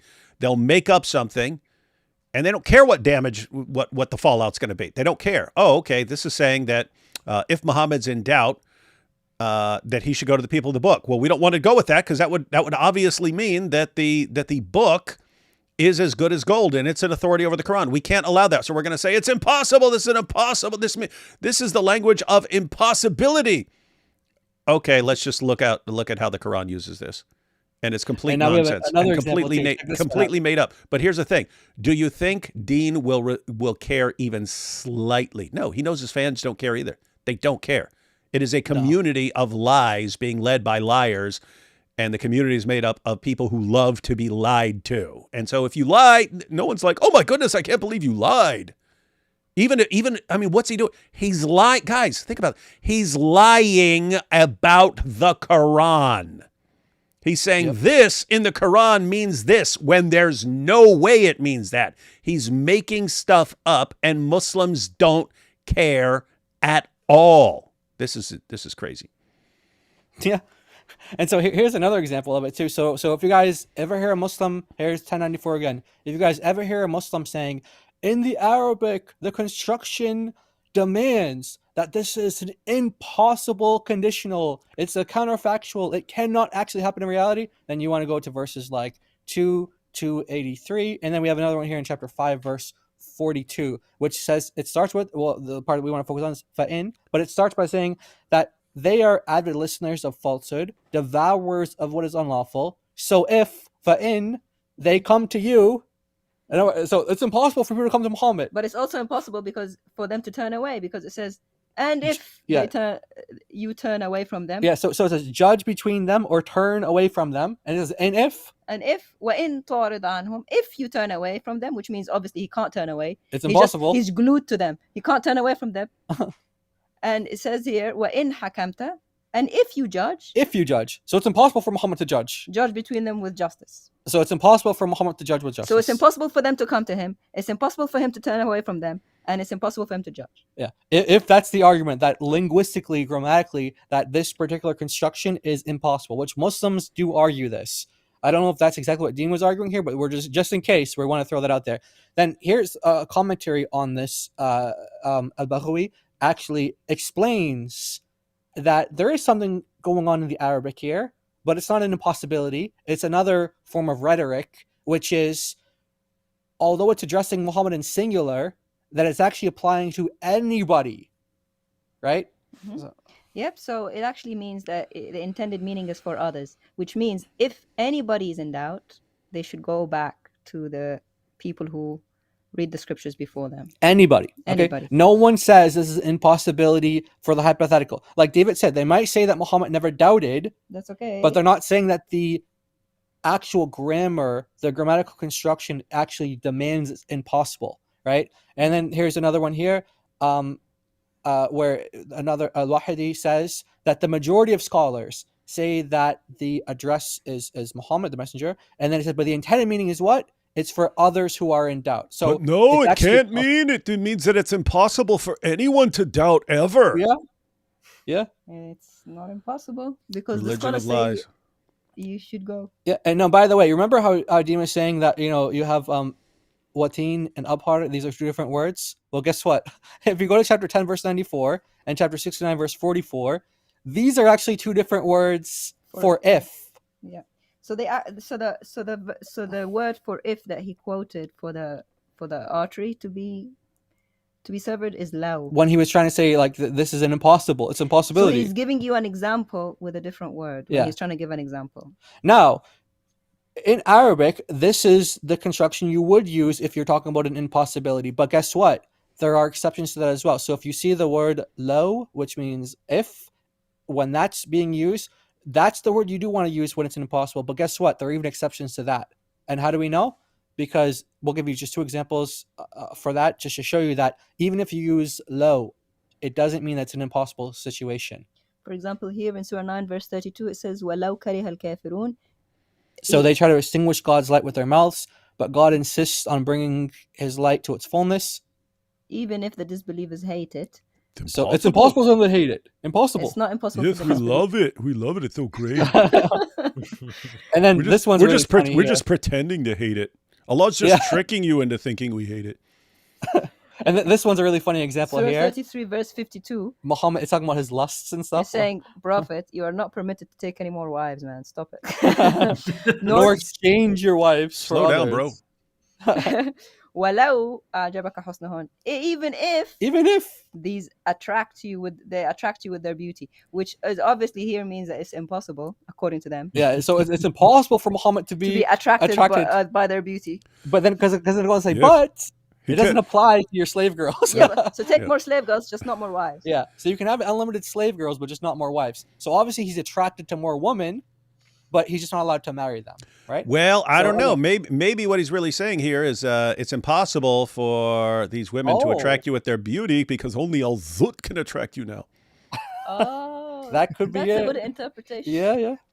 Oh yeah, and by the way, you remember how I just want to add this one more point in there, then we'll stop sharing this. But remember how Dean was saying like we don't agree with that.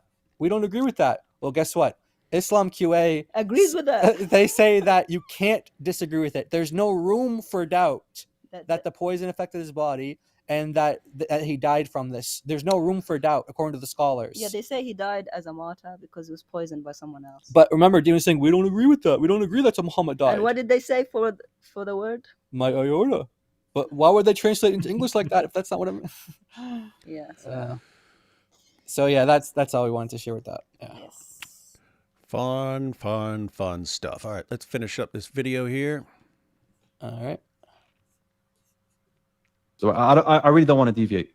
So 1094 says, if you, O Prophet, are in doubt about these stories that we revealed to you, first I just want to agree that this is impossible hypothetical, then we can continue. Is that okay? First, let's all agree that this made-up rule that we have to make up to avoid the meaning of the actual verse, and so we're just distorting the scripture as Allah condemns Jews and Christians of doing. Can we all agree on my distortion and made-up rule? Continue. Like I want to hear what you say about 1094. So then ask those who read the scripture before you. Now, in doubt of what? In doubt of Islam's truthfulness. If someone's in doubt of Islam's truthfulness, not exactly the Prophet, like I made clear, then you are to check the previous scriptures before you, and what is it going to... 1 second. This guy keeps spamming the same stupid comment over and over again. Ali Kasha says, Apologetics Roadshow, Muslims ruled India, Spain, Egypt, 15 million Coptics until a few years, etc. Based on your wise interpretation, Muslims should have dealt with Christians. Why do they still exist? Well, what are you saying? That my interpretation is that Christians have to cease to exist according to Islam? They're called to be subjugated, which is exactly what happened in India, Spain, and Egypt. It's exactly what happened. You subjugated them. They become second-class citizens. What? Okay, we're talking about making a logic book. This would be a straw man if we're using logic. If we're breaking logic down. Straw man is where you make up something that your opponent is saying, and then you attack that. So David is saying that any time a Muslim gets power over a Christian, he will kill all the Christians. Where did I say that? Where would I be arguing that from? It's made up. You made up that's my position. And then you attack it. Ha ha! Ha ha! But Egypt and India and Spain refute this. My goodness. Why is every single Dawah fan like this? Why? Why can't one of you say one thing that is factually correct and doesn't contain a logical fallacy? Once. Ever. I don't know. It's weird, man. Anyway, go away. It's getting old. Having to deal with all this stupid nonsense all the time. All right, back to the video. Attest to what the consistent theme of the Quran has been. Chapter 7, verse 157, the prophets mentioned. So that's the point being said here. To the people of the book, to the people of the book that read the scripture that find him in there, basically, which is basically what I'm saying. Where does this verse say to find you mentioned in there? Yeah, so if you go to the early... Good point. Anyone who says, this is what it really means, it only means this, where are you getting that from? 100% of the time, they're just making it up. Guys, I mean, what is this? These guys make things up about their own book like it's a sport. Make up rules of grammar. You know, you guys thinking you're gonna love who he gets it from. You're gonna have a field day with who he gets this from. Okay, here we go. This commentary we have, Muqatil bin Sulaiman. No, where in the verse? Did he say Muqatil? Muqatil, yeah. Awesome. Oh, please go to Muqatil. He's one of our early sources on the satanic verses. Thank you, buddy. And yeah. Muqatil's a heretic that your traditions reject. You know no, that. We don't. Where does this verse say that? What? How does IP know about Muqatil, man? No, so Ashafi says that these are lies attributed to him. So a lot of scholars are said to be heretics. Wait, okay, but that's not what. What's up? Wait, it's pretty well known. Go on. Yeah, we just want to show you what did Ashafi, according to Asayuti, what did Ashafi actually say? He said, Muqatil qatalahu Allah. He said, Muqatil, may Allah fight and kill him, destroy him. So I don't know where Dean's getting that from, but according to Asayuti, Ashafi said, may Allah kill him. Yeah, he just says like, oh, Shafi'i said it was lies. It's like a term of endearment. Like, kill them in a nice, loving way. Like, you generally kill them with love. Slay him with love. Verse says, though, right? It's on the immediate context. Okay, great. So, if Muhammad's in doubt about the revelations he's receiving, okay, what he's supposed to go to the people of the book to verify that they are in line. Not just his prophethood, his revelations, generally speaking. So if he goes to the prior scriptures and he sees they're not in line, should he doubt? Yes. So again, like you agree with me, this is ambiguous. It doesn't make it clear what it's saying, right? Mm-hmm. No, I think it's very clear what it's saying. Thank you. That's fine. Do you agree? Just like, yes. He keeps making up these rules. Like, do you agree with me on this? And you're like, no. No, he just said that if you go to Muhammad's revelations and they're not in line with the prior scriptures, he should doubt his revelation. He said yes. Yep. Game over. Islam is false, because when we go to the prior scriptures, they're not in line with the Quran. Therefore, we should doubt the Quran. Powerful stuff. All right. Only a few seconds left. Dean's position on 350 and abrogating the previous scriptures. So when Jesus says he's confirming the Torah and the Quran, but then he's also saying that he's editing material from the Torah. What? Where did he say he's editing material from the Torah? In his dreams. Is this where Hakikachu got this like insane argument? Yes, that's where he got it from. Hakikachu. What do you say to that? What do you say to so that? Are you saying that Jesus is abrogating the Torah? Yeah, the abrogation, corrections, modifications. Okay. So the Quran would need to say that about the gospel as well, or about the Torah. It doesn't do that as much. Hey, 1 second. Hey, this is the same guy who just said, "What? How can you explain that Christians haven't been completely exterminated?" And here he says, "Brother, you are really angry, man. Since your visit to Satan Yahoo, you really jumped to the next anger level." Yeah. Sorry, when I read that, I thought he was just calling Yahoo the Satan. Yeah. Like the so I apparently have met Satan Yahoo. Don't recall that ever. And that I'm really angry since my visit that I've never visited. And I jumped with 2 M's to the next anger level.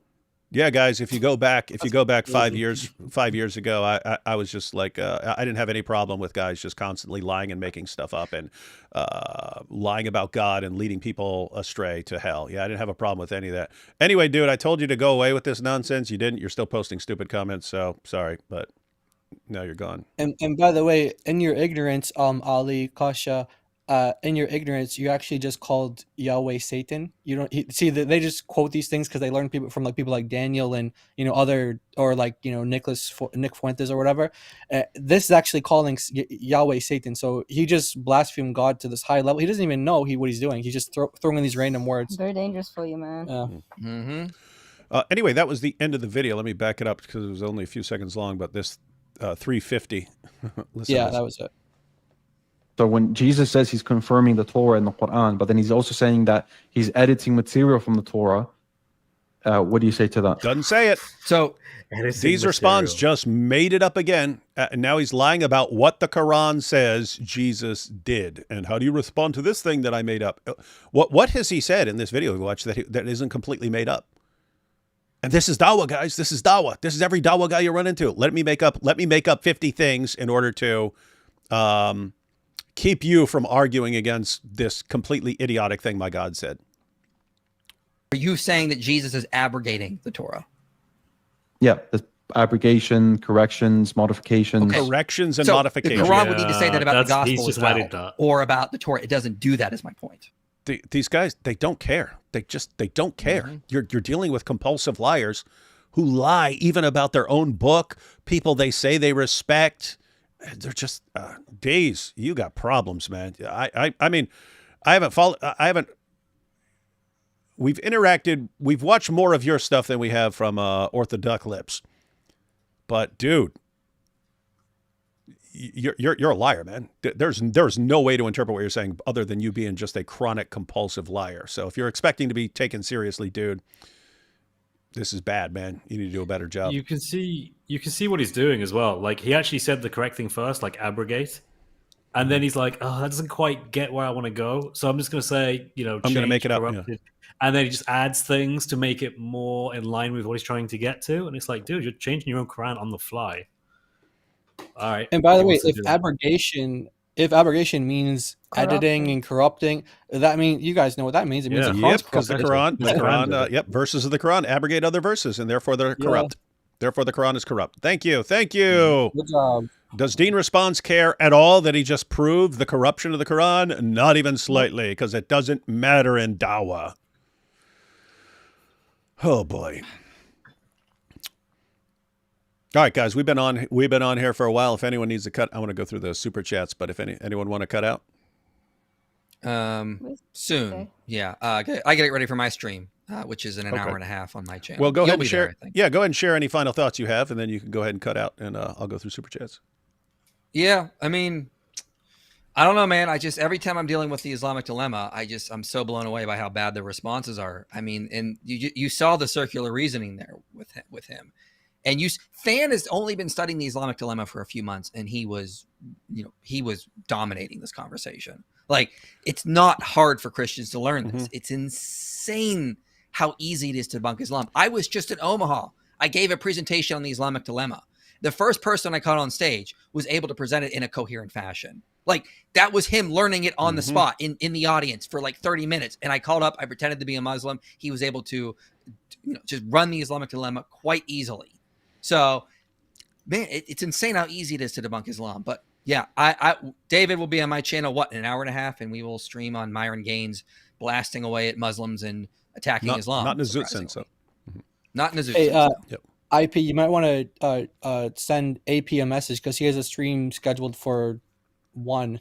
What time is that? 8 for you guys. What? So I don't think you remembered that he's on your channel. No, he did because I messaged him earlier. That's tomorrow. Oh, my bad. Yeah, I messaged him earlier. Yes, he did forget about it, but yeah, now he knows. Okay. Yeah. All right, just a heads up. Okay, yeah. Yep. Cool. Appreciate it. All right, man. All right. God bless you. Thank you. All right, see you guys a little bit. Bye. God bless, man. You okay, Chris? Yeah, I'm good. Yeah. All right. Let's check some super chats here. To all, thoughts on the manga Berserk?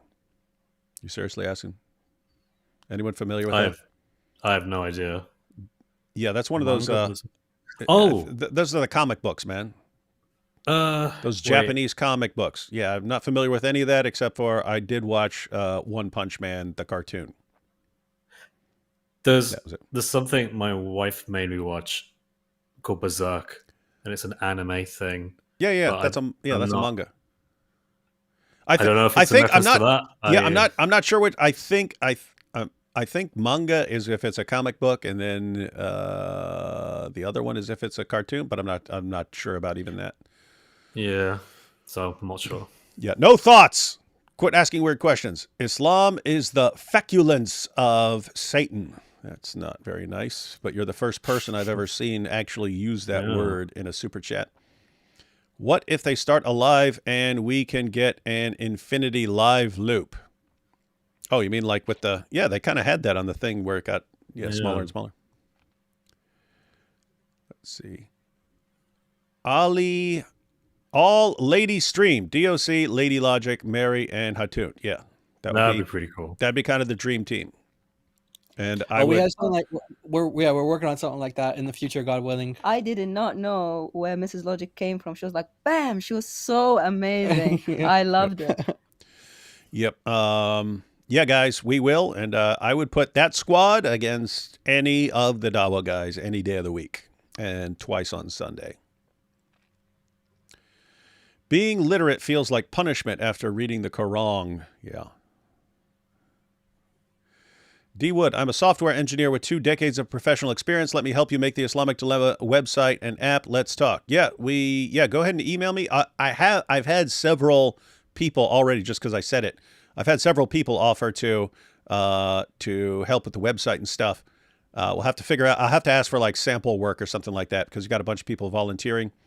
But yeah, we'll probably want to put together a team after we figure out exactly what we want, and then we'll kind of have to see who's capable of making whatever thoughts enter our heads. Me, Jai, DOC, Chris, everyone who's working on the content.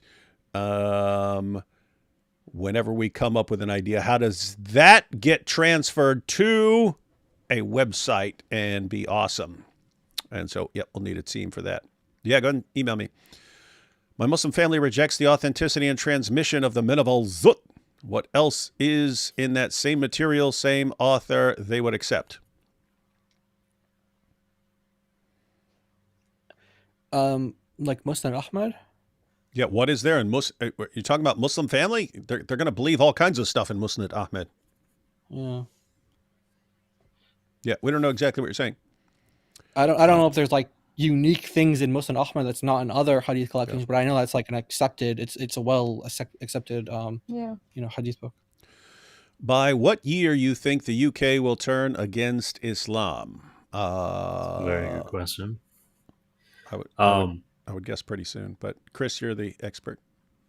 I'm not an expert, but like, yeah, something will eventually have to change, because when you have non-integrated, isolated communities that actively not only don't agree with your values, your democratic liberal values, but fundamentally despise them and have to as part of their deeply held ancestral religion, as part of their ethnicity, something has to change there eventually. I just hope it happens in a very peaceful way when it eventually does, because it's not gonna be good for anyone.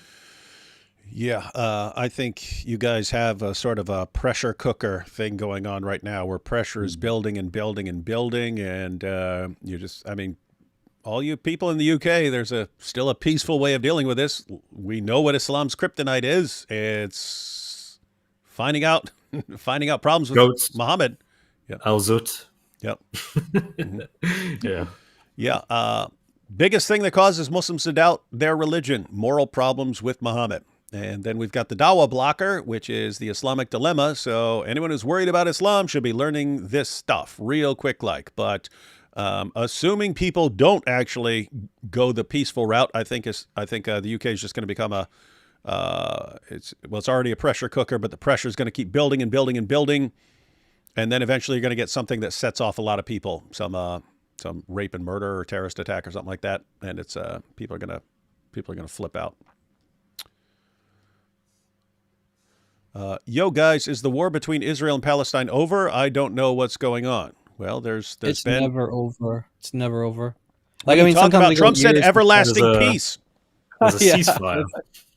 Yeah, but what I mean is, like, sometimes it lasts for like a couple of years, and it's never actually over. It might be over for a couple of years, but we don't even know if it's going to be over for a week. You kind of can't tell when someone's going to change their mind about something. But yeah, guys, the bottom line is we do not know, but we would guess it's not over. Yeah. The hostages, and that's awesome and so on. But yeah, we don't know that the current arrangement is going to. We don't know if it's going to last a week or 10 years. We just don't know, but we'll find out. God bless yous. May there be a continuous refilling of your cups that overflows into the hearts and homes of the non-believers. Jesus is God. Amen. Amen. Thank you. Amen. Dees has his nuts, so Orthodox has followers. Talking about the groups there. Dees, he has, so you got Dees responds, and his followers are called the nuts, the Dees nuts. And then Orthodox has his followers. I don't think that one's gonna catch on. Followers. Wait, we have Lipiano, Orthodox Lips, Daniel Hikikaju, John Fountain, Momo Hegab, Yamani, and Hamza's Dungeon. Who am I missing? These guys are perfect for nicknames. They are. I've read that Ibn Abbas' Tafsir is not authentically his work, but a much later compilation from 14th to 15th century, falsely attributed him. True. What do you think? So, I mean, I know it. If you're going on like altafsir.com and you look at the one that says Ibn Abbas, that's what most Muslims will tell you. Most Muslims will tell you that's not. But that's basically people put together what they had from Ibn Abbas all over and put it all together, right? And then said this is the Tafsir of Ibn Abbas. Yeah, you don't have like some book that goes back to the 7th century that was Ibn Abbas and that was passed down. I think Muqatil is our first complete Tafsir that we still actually have. But you do find Ibn Abbas quoted like Ibn Kathir. And I remember when David, when you went to go to Uthman, he was like, I accept everything that Ibn Kathir says about Ibn Abbas. That's the Ibn Abbas that I accept. It was in Ibn Kathir. So I remember I looked into some of these weird like hadiths and statements that Ibn Abbas made according to Ibn Kathir, and I found one where he says that, you know how they say like the 7 earths, they believe that for each earth there's like a prophet, like there's like a Moses in each of the 7 earths. That's what he said. Ibn Abbas said that, and he said like there's a Muhammad for every of the seven earths. Like a parallel universe. Like parallel universes. So that's what Ibn Abbas Muhammads. believed. Can you imagine? Hide the girls. Hide the 7 al-Zuts. Yeah. Yeah, So there's 7 Muhammads. So that would be 210 al-Zuts. Yeah. You got 30 per Muhammad. They all got to have the strength of 30 men. So they all need the 30 al-Zuts. Thoughts on Saint Murad's Quran translation? Not familiar with it. Anyone have any thoughts on that? So I had Saint Murad on my channel. I've had him on twice now, I think. We did 2 live streams to advertise his Quran translation, to which he did his own lexicon for.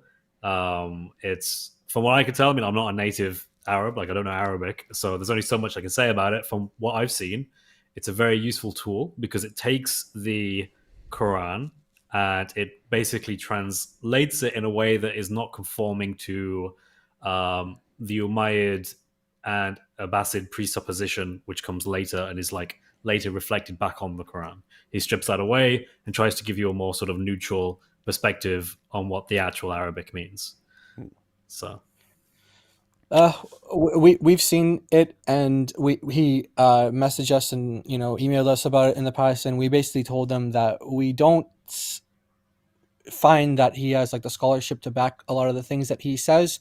So that was kind of our take on it. It seems to be like a lot of theories that like Jay Smith would promote, for example, that he is in line with, and so some of these assumptions we don't agree with, and then some of them just have no language basis at all. But there might be some other translations that we could recommend that are like non-Muslim translations, but we just haven't been able to, like, we haven't read through it, but people have sent us portions of it, and yeah, we didn't think that it was scholarly or persuasive in that way. Well, you can't expect an Islamic book to be very scholarly. D. Wood has mentioned a fallacy book since D's started. That's correct. Al-Quran has truth like a sewer has drinking water. Well, all water is pure. Muhammad. All water is pure. So yeah. Hey, we should connect those. Like Muhammad knew that his book was filled with complete garbage, and therefore he tried to get people's thinking in line. Hey, water's not made impure by anything. So even if you see like all this garbage and dead animals and used menstrual cloth and human waste in there, it's still as good as gold. Now, when you go to my book and you find the same thing, it's still as good as gold too. Yep. Well, let's see.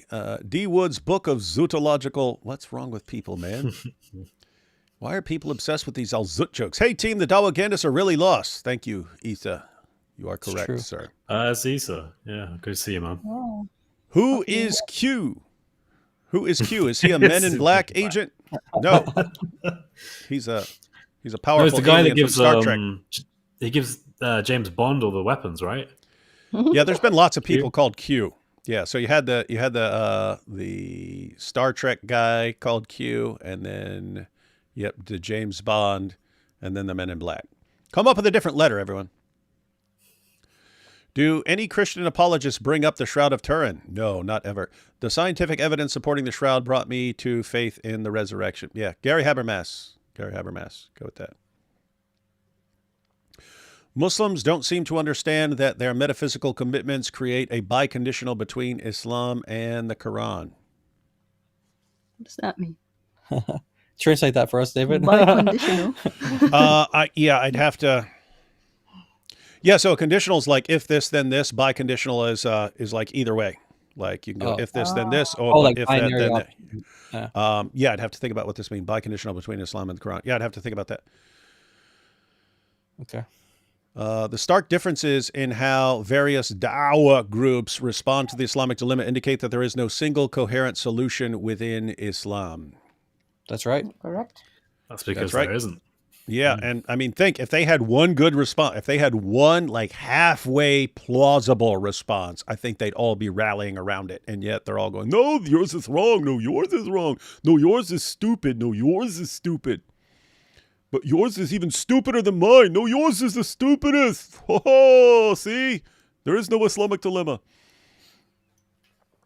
God bless you, Dilemminators. Giant DOC, what parts of Arabic grammar would you say are most twisted by Dawahgandists and best for us to learn? Prepositions like pray to versus pray for, anything else particular, everything, ha ha.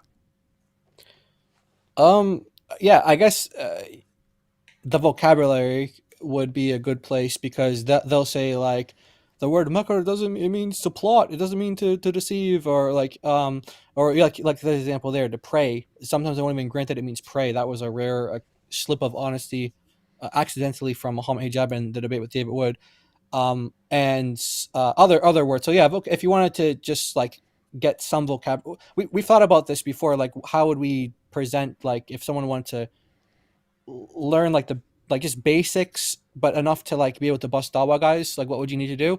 And we've thought about like just putting like a vocabulary list together, and that might be the most effective way to kind of combat that. And we'll put like dictionary entries and stuff like that to go along with it, like the top 10 words that Dawah guys lie about in Arabic or something like that. I would say as soon as they say the word Arabic and rule, check everything. Yeah. Yep. Say, okay, give me the evidence for it so I can check with my Arab friends. That's a good principle in general with these guys, since they're compulsive liars. Anything they say, I need a source and I need evidence for that, because you guys are the biggest bunch of liars the world has ever seen. That's right. And even when they give sources, like you saw, check you them. saw pause. Yeah, I would say pause. I'm going to read what you just tried to show me, because I know you guys will say, oh, here's the source, and then it doesn't say what you're saying it says at all. And this is just, and what's amazing is they'll get mad if we all start demanding it, but it's, you brought this on yourselves. A bunch of liars, man. As long as you don't get to Islamic anger level where you scream, God is great, whilst unaliving people. Oh yeah, that was about me becoming super angry because I keep making fun of the da'wah.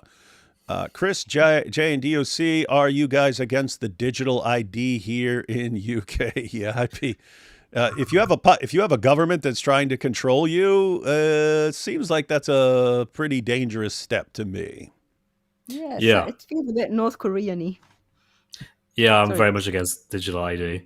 I mean, I'm already probably on the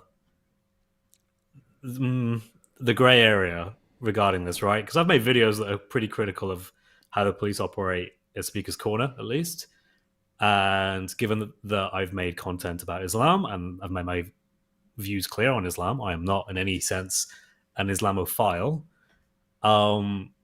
They would likely, if they had more information, a digital ID that was attached to me or to anyone, it would make people a lot easier to target. And I think the state would relish the opportunity to do that. So yeah, I'm very much against digital ID. Yeah, I just sent you a message on X, David. You'll see an example of digital ID in action. You don't have to show it or anything like that, but it's just like they you see like what the craziness of how far these things go. Yep. Pretty dangerous. I mean, what oppressive government ultimately wants is a situation where they can just completely shut you down and ruin your life the moment you get out of line. And so every step towards that, you got to watch out, because that's bad consequences. Once you get to that point, you're just all kinds of screwed. Like, oh, you're getting out of line? Okay, you can't your bank account's canceled. You can't buy groceries anymore. You can't have a place to live. You can't have any. It's pretty creepy stuff. What's up with Chris's camera blinking so much? Well, sometimes. No, that's just you guys. You're blinking at the same time. It's just the camera being weird. I have no idea why it's doing this. Mine. We've seen it with mine. Mine cut out earlier. It's just, I don't even know why. But stuff that didn't seem to go wrong years ago. Now, me and AP were just talking about this. Like, we didn't have We didn't have the problems with live streams and being out of sync and stuff in the past. Now all of a sudden we do, even though we have tricked out internet, awesome computers and stuff. Anyway, weird stuff. Because I can, and because I'm here, I figured I might as well send a super chat. Keep up the great work, guys. That's a got a cool name. Powerful. Youth Pasta. Youth Pasta. Yeah, Youth Pasta. Have you guys considered speaking to Charlie Veitch? The guy takes zero BS from the Stone Lickers. I've heard the name. I'm not familiar with that. The only young Bob knows about Charlie Veitch. I think he actually met him. Actually, yeah, I know he's met him. I've seen a few of his videos. He's a guy that kind of like goes around and he's very provocative and open, and he says things out loud, and that tends to get a crowd. And there's lots of videos. I think he knows martial arts or something. And there's videos of like people in masks coming up to him, and he just like knocks them clean out. But yeah, he's that guy. Oh yeah, I've seen that guy. Yeah, I've seen that guy. Yeah, I've seen that guy. Yeah, you seen like the guy with the like hoodie and mask coming like up to him, Antifa and he's telling him, equivalent. "Don't come." That's it. Yeah, and he's like, "Don't come near me, don't come here." And then he like karate chops him and then swipes his leg, and he just goes flying. I saw him like kick some guy in the chest because he a Muslim was like put a mask on and he like took a stone, like he was gonna hit him with a stone or something, and he like karate kicked him or something like that, and the guy like So that's that guy. Okay, I have seen that guy. Yeah, I have seen him. Coming from God Logic's live, got Al-Zutid. Oh, hi everyone. That's what happens. That's what happens. Oh, what happened to his life? Maybe he was having the problems you were just talking about. Maybe. Yeah, I don't know. The Lamb Apologetic. So he's the one who brought up biconditional. So he's explaining himself here. I'm saying they don't understand why their arguments are circular. They think that using the Quran to prove Islam true is fine, not knowing they're a binary conditional, if and only if, vice versa. I'd have to think about that as far as like describing it as a biconditional instead of as just saying circular. So yeah, I'll think about that. And David, I just sent you my first paper extending the dilemma to the most prominent post-Christian restorationist movements. I hope you would give it a read. I cite you as inspiration. Yeah, I'll check it out. Yeah, it's interesting. There is more stuff on that's important for the Islamic dilemma than I've realized. I mean, we mentioned earlier in this that we just ordered a book and Chris already had it and so on. So anyway, there's interesting stuff out there. All right, guys. Final thoughts on anything or anything you want to share with anyone? Yes, Islam is false and Jesus is Lord. That was the latest edition of the Dawah gangs. That's true. That's true. And we're gonna have a live call-in show on Saturday. Yeah, God willing, we're going to be doing that regularly every Saturday. So yeah, we have been doing it every Saturday. Check it out, guys. Check it out. Yeah, guys. So any of you Muslims who are watching who are like, no, if I could just call in, I would humiliate them. You have an opportunity Saturday, Giant DOC's channel. Chris, final thoughts? Anything? Oh, it's a great time to be alive. There are so many reasons not to be a Muslim that it's becoming difficult to count them. But we do know one of the best ones, and that is the Islamic Dilemma. We know, as we've been banging this drum for a while now, Islam is not coherent. It confirms things that it also contradicts. Then people add stuff like, no, it's changing them intentionally, but we can't prove that. It's not in the Quran. We're doing bid'ah 24 hours a day, trying to get out of this mess. We've brought in this guy called John Fontaine out of nowhere. Hopefully he can solve it. And if he doesn't, then we've got to rely on Dean and Orthodox, but it doesn't look like they're getting anywhere. So I'm very grateful that I'm not a Muslim, that I follow the true Jesus, the one that is written about in the true Injil that we do have and has been preserved, as the Quran says.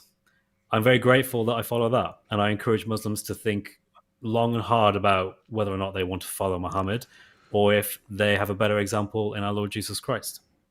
Oh, and I'm also writing a book on the Islamic Dilemma. I feel like I have to say this, like I have to do self-promoting. But yeah, when that comes out, you should totally get it and read more about the Islamic Dilemma. And it's cool because we already have the promotional systems in place to promote a book like that to everyone in the world. And guys, I mean, yeah, just think, I mean, everything you just saw in this entire live stream, just constantly making things up, and us saying, no, you're making that up. This is all because of the Islamic Dilemma. This is what they have to do. This is what they have to do. And IP already pointed out, Than just learned it and was able to hold his own against the Dawa guy. And he just learned it. He just learned about the Islamic Dilemma. And IP said he brought up a guy up on stage right after giving a presentation, and the guy could use the Islamic Dilemma. This is good, powerful stuff. We need more and more people to catch on. And so, yeah, when we put stuff out, when Chris puts his book out and stuff, definitely want to, again, guys, everyone's constantly, what do we do about Islam? Oh my goodness. Learn how to criticize Muhammad and learn the Islamic Dilemma. Islam is done. It's cooked. It cannot spread anymore. And they will start losing more people than anyone will ever dream of converting to it. So it's pretty straightforward. Just got to do it. And final super chat. Why don't criticize Islamists on the corruption of the Quran? Oh, we do. Avery mentioned, I follow pre-Uthman uncorrupted Quran. Ha, I call it the real deal. Yeah, no, we do that. We do that. We just have to do it more, because that seems to be the only time they get the point, is when you take their exact same argument and reasoning and use it against them. Then suddenly they see the problem. Suddenly they see the problem in the reasoning. So, yeah, we'll definitely be using that stuff. All right, everyone. I'll be live in about an hour on IP's channel, where we'll be going against, be taking a look at Myron Gaines' stuff. Apparently he's criticizing Islam. I haven't seen it, but we'll check it out then. And in the meantime, it's my channel. Chris over at Speaker's Corner. It's his channel, Ninja and DOC. Definitely want to check him out. All right. Catch y'all next time.